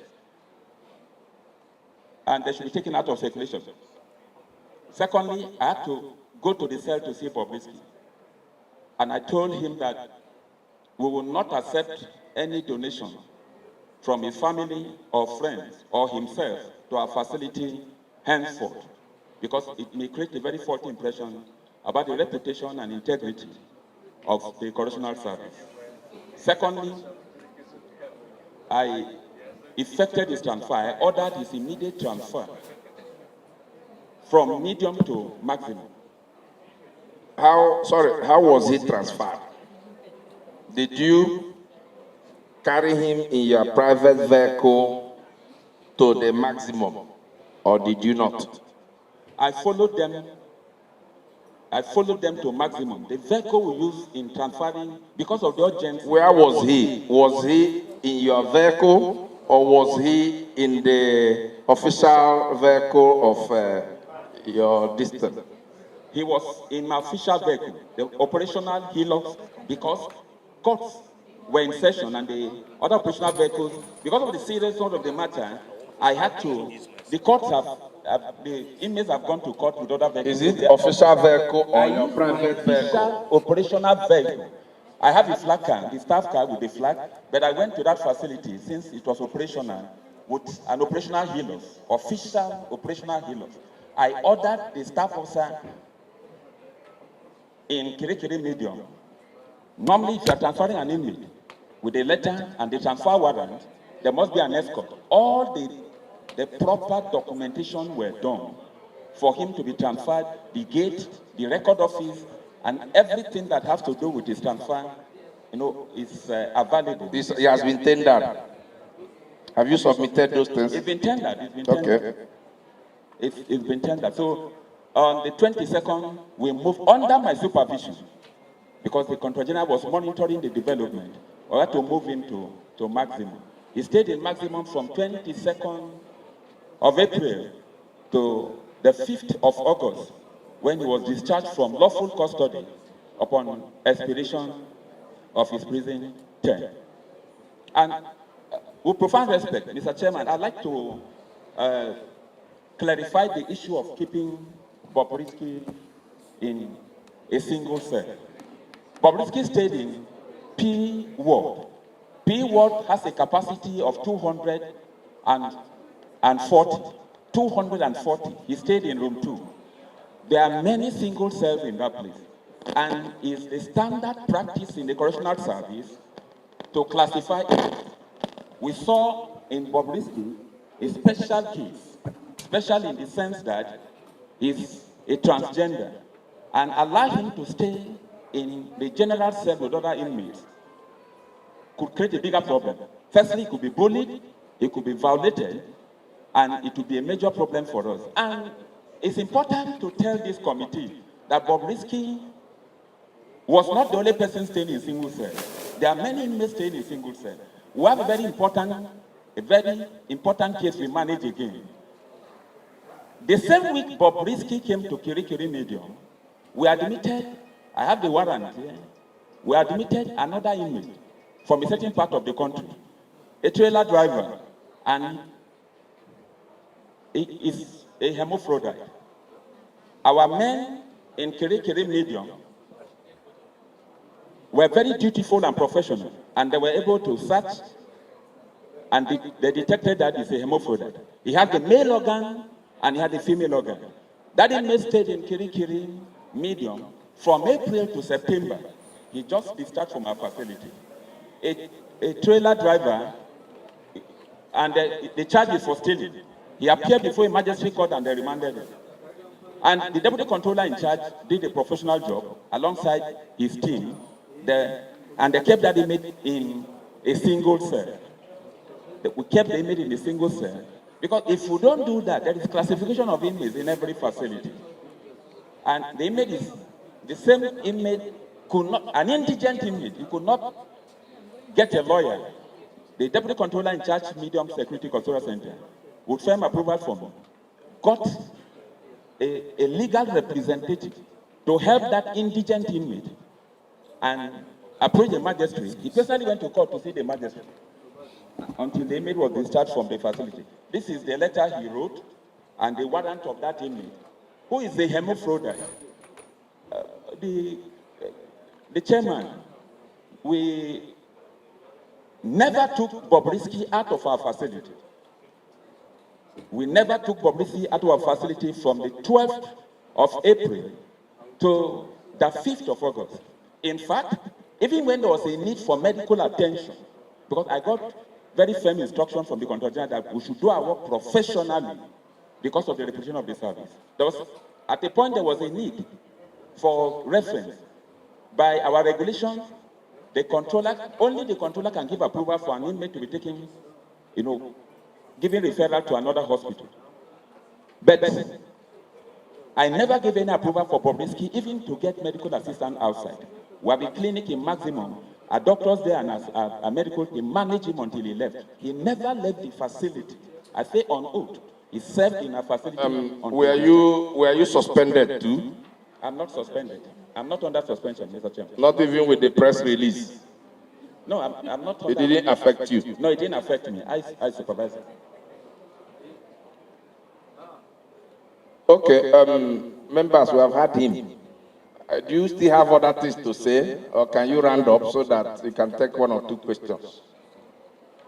Yeah, I have a concern, Mr. Chairman, because I just got information today from one of my officers in charge of the facility that there's a trending story, because it's important we begin to address this thing, going forward. There's a trending story of a high-profile inmate that was moved from a particular state in this country to our facility, and that there's another trending story that inmate was taken from our facility in a particular state to an apartment close to the prison. And as the story is gaining traction, it may come to you very soon and to this honorable committee. So we do our work professionally because the service have zero tolerance for all forms of unprofessional conduct, unethical conduct, and no staff will. To manage an inmate in custody, so many hands are involved. An officer in charge of a facility cannot take an inmate out of the cell, out of the yard. This one you are talking about now is not why we are here. So let us deal with this one that has brought us here. Thank you, and conclude it. So can we take just three direct questions to him? Let me start from Gio. Thank you, Mr. Chairman. Sir, you mentioned that the urgency that my principal, the Controller General of Correction, was on me monitoring that development.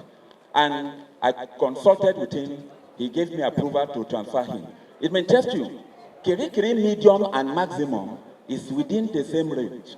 It's barely 200 meters from Kirikiri medium to maximum. So the officer in charge was not on ground. He traveled with my express permission, and I was the command controller then. And once Sir, the urgency. The other officer says for security reasons. You came, you said the urgency. Can you explain to this honorable committee? Define this urgency for us. The urgency, with respect, Mr. Chair, the urgency is that there's a trending story on social media that have attracted the attention of the Controller General. And he has asked me to address that matter. So I had to effect the transfer, and the staff from the trending, okay. So the trending story was about the chairs. The trending story was about the chairs that were donated. That were donated by his relations or friends who came the previous day, and the chairs in the visitors' room were not enough. Okay. So now, whenever an officer on duty has to go for another course, is there nobody that usually takes over from him? Like an assistant? No, there is. There's no vacuum. So in this case, why did it have to be you to come in and move Bobrisky with your official operational vehicle? It has to be me because I got directives from my Controller General. And in your own assessment, sir, you are an officer. Yes. Was there a particular threat at that moment that would have led to the breakdown of law and order? Or people coming in to break into your facility? Because you have still not defined the urgency for us. We want to know because your vehicles moved other inmates to court. You had to rush down there. On your way to that facility, did you meet some group of people trying to vandalize your facility? Because we are trying to understand this urgency, sir. No, just go ahead, sir. You want to tell us? Yes. Yes. Okay. The provision of a standing order allows the controller, rule 163F, allows the controller to move any inmate for security and administrative reasons. In this circumstance, the Controller General called me. I got the information about those chairs. Okay, let's move to another question. So when you came, those chairs that were donated, were they moved out of the facility immediately, or those chairs were still there? They were moved immediately. First, I told you I took two actions, two equally important actions. Firstly, I went in company of my PRO and some deputy controllers. I ordered that those chairs be removed from the visiting hall because it was becoming an embarrassment to the service. Were they donated to the orphans, or you have kept them somewhere to be used on a separate day? No, I didn't donate them to. I didn't donate them to the orphan. I asked them to remove. I gave the instruction and they complied. To the best of my knowledge, those chairs were moved out of the facility. They were moved out of that place, and the deputy controller can confirm that. Where are the chairs? Where are the chairs now? Where are the chairs? I can't. Mr. Chair, I gave, as a command controller then, yes, I gave directives, and when you gave instruction for those chairs to be moved, to who? They moved out those chairs because when I entered, they moved the chairs out of the facility. To where? Well, those chairs were an embarrassment to us. Yeah, to where? Did you have them to just throw them under the bridge? I asked them to move those chairs. I didn't confiscate to collect. So you have not found out if they are still in your facility? I asked them to take those chairs out of the facility. The building. So will you be surprised if I show you pictures now that those chairs are still in your facilities? I'll be surprised. You'll be surprised? I'll be surprised. So check, we will leave that. Chairman, I yield back. I'm from Abia State. Controller, I just have one question. Assistant Controller. Yes, sir. You said that Bobrisky is a homophrodite. No. You said it. No, it's a transgender. That transgender of another person. Mr. Chair, as Bobrisky is a transgender. The next, we had another inmate we admitted. That the second inmate is the hermaphrodite, and I have his warrant with me. Okay, thank you. David Agada, member representing Ojuobi Federal Constituency. I'm from Benue State. Assistant Controller General, first I really want to appreciate the light you've thrown to the whole scenario, but I want to also put something straight here. We have a constitution that backed us as a nation. The 1999 constitution as amended. Some of these, your findings, whether transgender or whatever other case, is not recognized by our constitution. These are your special discovery in the area of your field that you are managing professionally. I want this to be laid to rest before it to be, attached to all of us seated here today. That is, by the way, we've come on oversight to those correctional facilities. And personally, I can attest to it. Even while we are speaking here, some will be thinking maybe the medium, Kirikiri prison, and the maximum is something that have this time. It's just a stone throw. We walked there. We walked from the medium down to the maximum, to the women, from female, we went to the maximum. It's just something workable. It's not something very far away. And we saw some of these cells by ourselves. The only thing I was keen about, that I was listening carefully for me to hear, is if this Mr. Okune was actually taken off the facilities totally. But you have cleared it. So I needed to say this so some of our colleagues could understand that we were there, and I saw it for myself. If I see something different, I will say it. We saw some high-profile people, high-profile convicted inmates there. We requested for them. We saw them. These were some of the inmates. They told us that they are not in custody, but we saw them. I won't mention their name for obvious reasons. And then some of these things that are being said are also of high security intel. It's because we are following the directive of Mr. Chairman. Some of these things will have been better in an executive section so that we can hit them one after the other. But be as it may, there are some other issues really to be looked into. You see, we have one of the officers that came on board. A question was thrown to him. Are you suspended or you are not suspended? The question was not well answered. These are some things that you yourself, as someone who is heading that region, should clarify as well. So we want to know, was there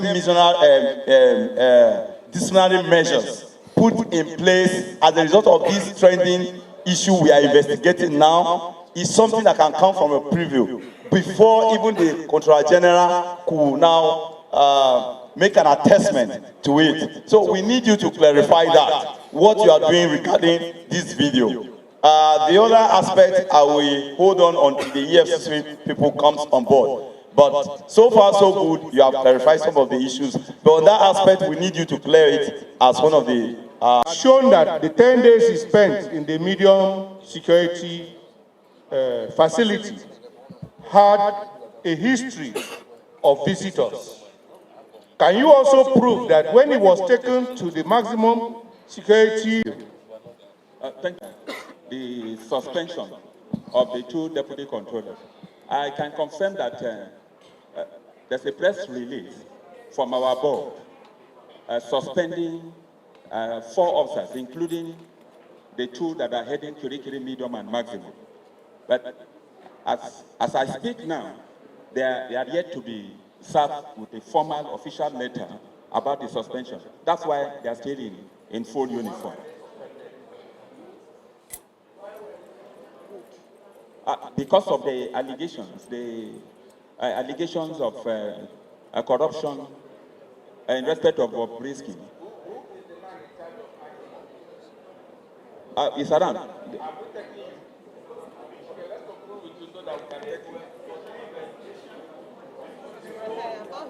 I'm superior to him.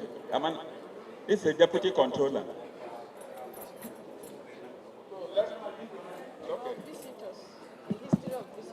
Can you conclude? Yes, I, with profound respect, Mr. Chairman and Co-Chairman, I'd like to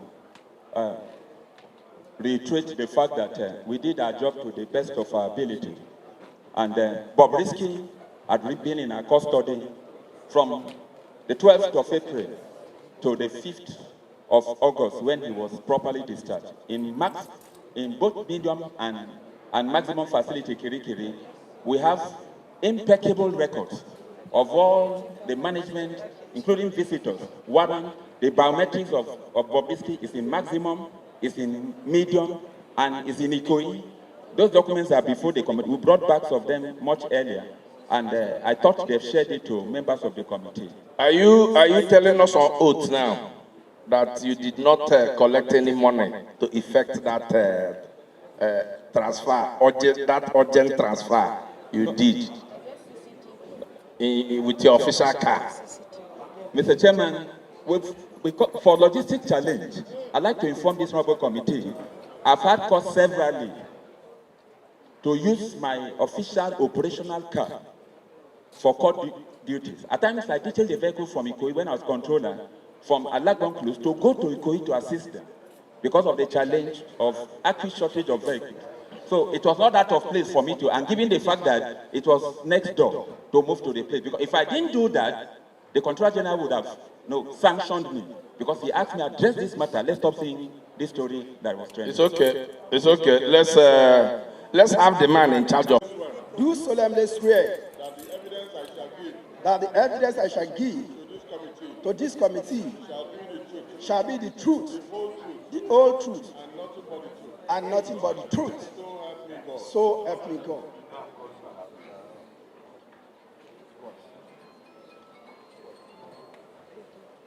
Please, you have 10 minutes. Honorable Chairman, all protocol duly observed. I, DCC Sikiru Kamaru Adekunle, took over the Maximum Custodial Center on the 9th of June 2024 on transfer from male prison Ondo Shegede. I'm not the one that received Bobrisky Idris Okuneye on transfer from Medium. It was received by a retired DCC whom I took over from, though it's alive. And I managed Idris Okuneye under my watch from the 9th of June till 5th of August, when I discharged him accordingly. The discharge warrant, the discharge certificate is here, submitted. The original warrant is here, submitted as well. And I took pain to gather all the receipt parts right away from the month of April, May, June, and July, because the record were intact. All this document was submitted, sir. Okay, Patrick. This is not supposed to be your question. I should have handled it with your superior.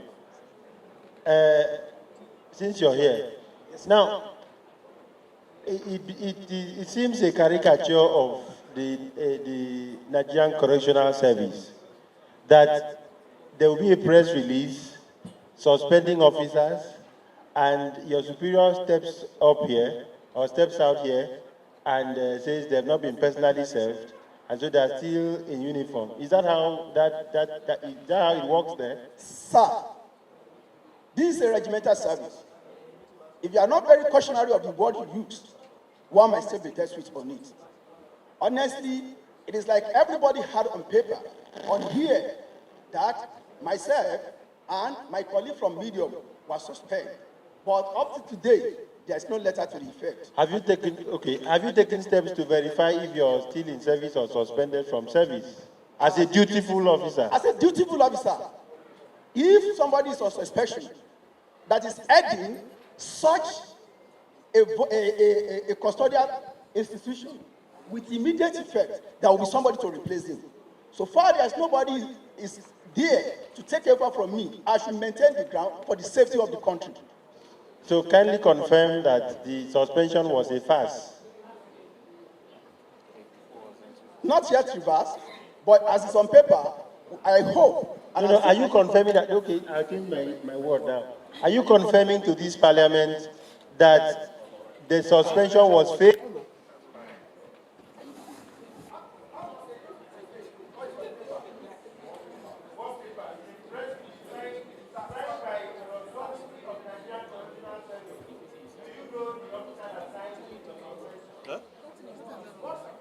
I didn't touch it. People were passing.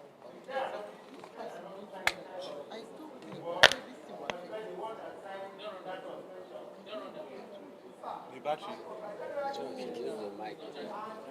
They need to on it. It's on permanent.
Last order. Huh? The mic is not working.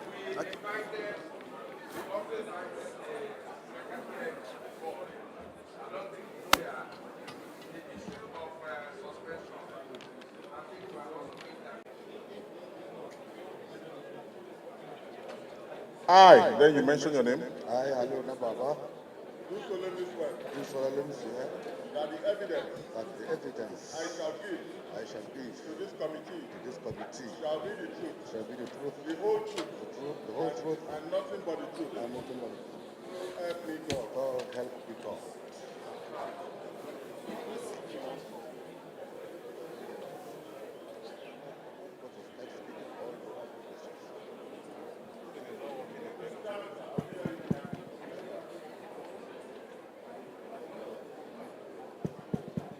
So,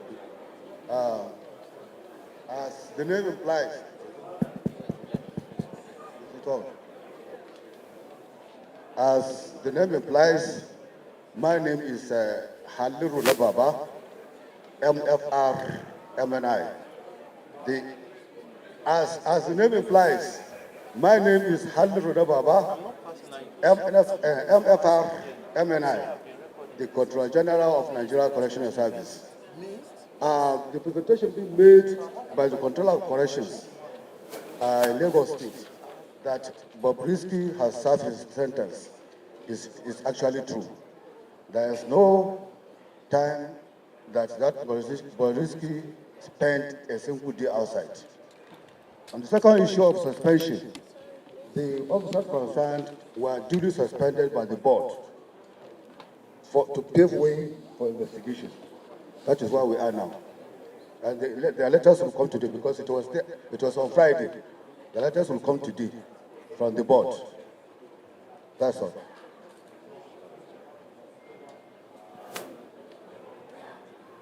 The prosecutor is here. Belukis, yes, not Rotimi Oyedipo. So if the committee wants her to make a presentation, she's here, but not Rotimi Oyedipo. She was not the one. But I would like to also, yes, the prosecutor is here in court. Yes.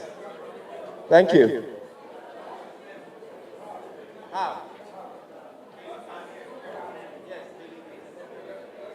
But please come. The CCTV camera recordings showing Mr. Idris in the correctional facility in that maximum, within that duration. You have to prepare it and also tender it to us. When he arrived the facility and when he was discharged. Take note of that.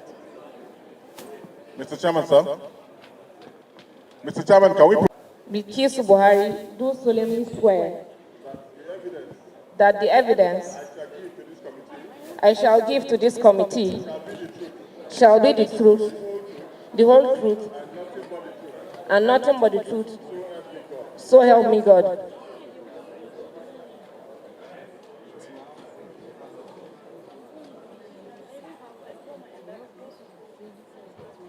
Honorable Chairman, sir, and honorable members of the committee, standing on all existing protocol. Sir, the Special Duty Legal of the Lagos Directorate received the case file of Idris Okuneye, aka Bobrisky, on the 4th of April, 2024. After the receipt of the case file, my team sat down to come up with the case plan and proceed with the case. That in the course of carrying out the commission, in a bid to curb the mutilation and naira abuse, set up a special task force to look into this offense. And Bobrisky was apprehended in the course of that. Sir, in the case file, the statement of the ex-convict confessed inter alia that Bob Express is not registered with SCUMO, that is Special Control Unit Against Money Laundering, because I'm not aware of it. Ignorance of the law is not an excuse, which informed our decision to charge him for not rendering returns contrary to the Money Laundering Act, Section 61, and punishable under Section 19 of the same Act. However, on the 5th of April 2024, we moved a motion for the Honorable Court to hear the matter because it was a vacation matter, and we were granted leave to proceed with trial. Notwithstanding the unequivocal confession of the ex-convict, convicting the essential ingredients in counts 5 and 6 of the charge, and having indicated willingness to plead guilty to counts 1 and 4 of the charge, which has to do with mutilating of the Naira currency, the prosecution, in total fidelity and conduct its oath and strict adherence to professional practice of not only disclosing exculpatory documents to defense, having received a report of investigation activities from SCUMO, which showed that Bob Express is not a designated non-financial business and profession, decided to drop counts 5 and 6 of the charge in the interest of justice and fair hearing, without any inducement or prompting of any sort from the defense, and in line with the mandate of the Special Task Force Against Naira Abuse. We attached the response from SCUMO. We also attached the charge showing counts 1 to 6. There was no amendment of charge. The dropping of counts 5 and 6 was done in court because the ex-convict elected to plead guilty to counts 1 and 4, which had to do with Naira abuse. In any event, counts 5 and 6, which had to do with not rendering returns to SCUMO, showed that it was not the Bob Express which he used to trade, is not a designated non-financial business and profession. That's what informed our decision to drop counts 5 and 6 in court. An amendment of charges is not alien to practice, particularly sections 216 of ACJA 2015. It is also noteworthy that the alteration made by the prosecution did not contravene any provision of the extant policies of the Commission and its standard operating procedures. We have amended charges severally in court when the need arises. That steps taken by the prosecution in this proceeding, dropping in the proceedings, count 5 and 6, which is akin to amendment of the charges, can take place at any time before judgment, is not alien, as the Commission has, in numerous instances, had cause to amend, add, or subtract from the body of the counts of the charge preferred against defendants, and this will not be the last. We attached the records of proceedings of the court showing how we arraigned the defendant in court. The Honorable, to show that the ex-convict there was no cohort between the prosecution and defense, the ex-convict even appealed the judgment of the court. If there was any interaction or any agreement, he would have gotten what he wanted and he couldn't have appealed. We also have the notice of appeal by the ex-convict attached to our documents.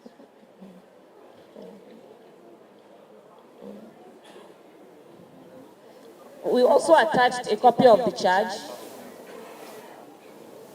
the record of proceedings, and the memo setting up the Special Task Force that investigated the case of the ex-convict.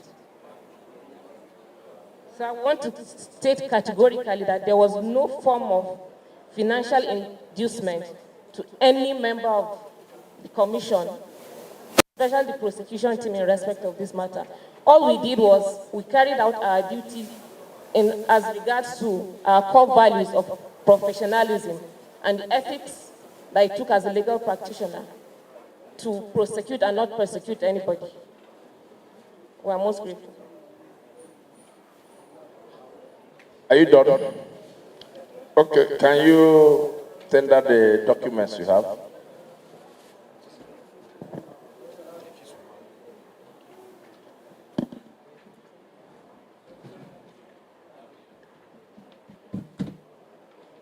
Okay, dear colleagues, do you have anybody who wants to ask?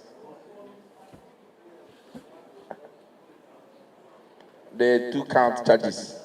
Okay, can you explain more why money laundering charges were why it was dropped. Okay, sir. As I said earlier, when we were analyzing the case file to prepare our charges, the purpose of the charges in the first place was to charge for naira abuse and mutilation of naira currency. But then the defendant confessed that Bob Express, we attached his statement wherein he proffered this confession. Bob Express is not registered with SCUMO, Special Control Unit Against Money Laundering. And knowing that we can convict on a confessional statement, we went ahead to include counts 5 and 6 in the charge. But when he elected to plead guilty in court in the morning, and having at the back of our mind that we response from the Special Control Unit Against Money Laundering, saying that the Bob Express that we're charging for not rendering returns is not qualified to be a designated non-financial business and profession as provided under the Money Laundering Act. Is it clear now? Okay. Do we have any other person? Okay.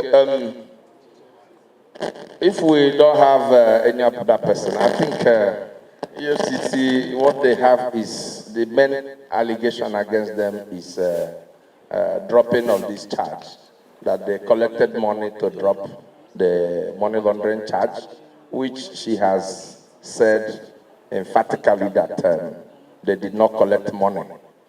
It's left for the committee to do our own investigation to know what they are saying, whether it's the fact or not. She has also said originally it was 6 count. They were charging for 6 counts, but she has explained why they had to drop the money laundering charge. So on that note, dear colleagues, the day is fast spent. I want one of us to move that we adjourn. Okay.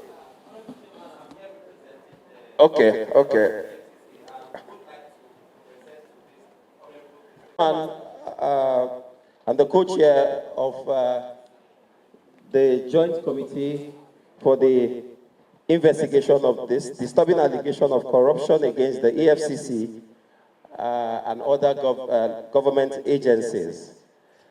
I stand here today. My name is Michael Nzekwe, the Chief of Staff to the Executive Chairman. I stand to represent him. He sends in his sincere apologies for not being here due to the exigencies of duty that came calling, though he would have wished to be here. The letter of investigation into this very deep and disturbing allegation, we would like to just make this presentation on behalf of the Executive Chairman very quickly. Our attention was drawn to the viral video published by one Martins, Vincent Ute, aka Very Darkman VDM, wherein Idris Olarowaju, Okeneya, aka Bobrisky, and ex-convicts alleged that the officials of the commission received the sum of 15 million naira to drop money laundering counts in charge FRON versus Okuneye Idris Olarowaju. In the same video, the publisher, the Very Darkman, revealed that Bobrisky made this presentation to an undisclosed friend of his, whom he intended to receive a financial support from. Attached here is a copy of the charge we have marked as Enclosure 1. Given the gravity of the offense, which touches on our core value as a commission, it touches seriously on our core value, and we do not take kindly to the integrity of the commission, one of the best all over the world and in Africa, for our integrity to be touched. Given this value of integrity, courage, professionalism, and collaboration, the Executive Chairman promptly constituted a team to investigate the claim and equally issued a statement through his various social media accounts to that effect. Whilst investigation is still ongoing, the executive chairman received from this honorable house an invitation directing his appearance and the concerned officers of the commission before this honorable committee for an investigative hearing.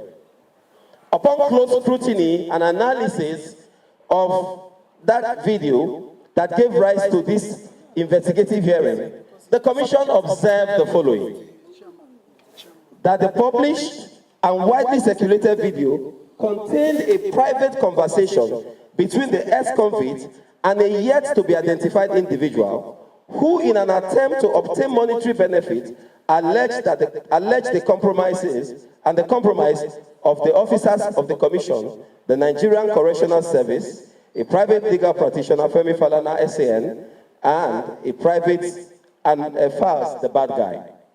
That in an attempt to induce and convince the yet-to-be-identified individual into parting with his money, the ex-convict alleged that the sum of 15 million naira was demanded by the officers of the commission to drop the count of money laundering counts in count 5 and 6 of the charge sheet, and that he could not transfer the said sum from his account because of the investigation, thereby inferring that the said account was frozen. That at the time he was demanding for this money and claimed his accounts were frozen or under investigation, the commission never, at no time in the course of investigation, placed the account of the ex-convict under post-no debit. His account was never frozen throughout the period of investigation. Whereas the ex-convict mentioned the names of his friends who raised various sums of money and credited same to the account of his brother, the names of the officers of the commission that allegedly collected the bribe were not disclosed by the ex-convicts. Also, the mode, the place, date and time of the delivery of the alleged bribe or to an account where it was paid was not disclosed by the ex-convicts.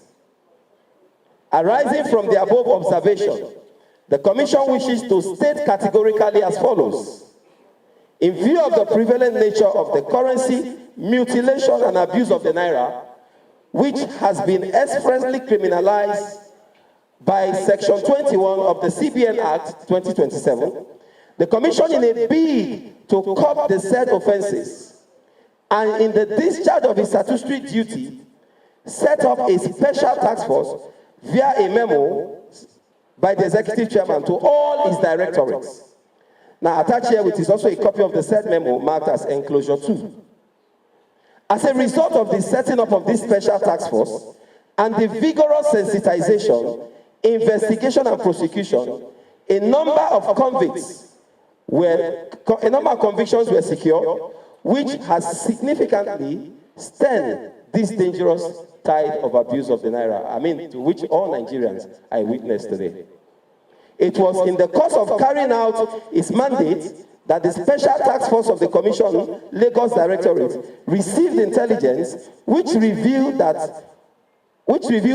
different videos of gross abuse of the naira notes perpetrated by the ex-convicts, which warranted his investigation and prosecution. That on the 3rd of April 2024, the ex-convicts, while undergoing investigation, in his extrajudicial statement, confessed clearly inter alia, Bob Express is not registered as SCUMO, Special Control Unit Against Money Laundering. I'm not aware.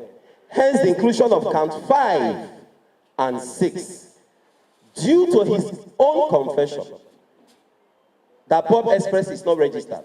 So the prosecutors had to now include all of this and then did a further check on that.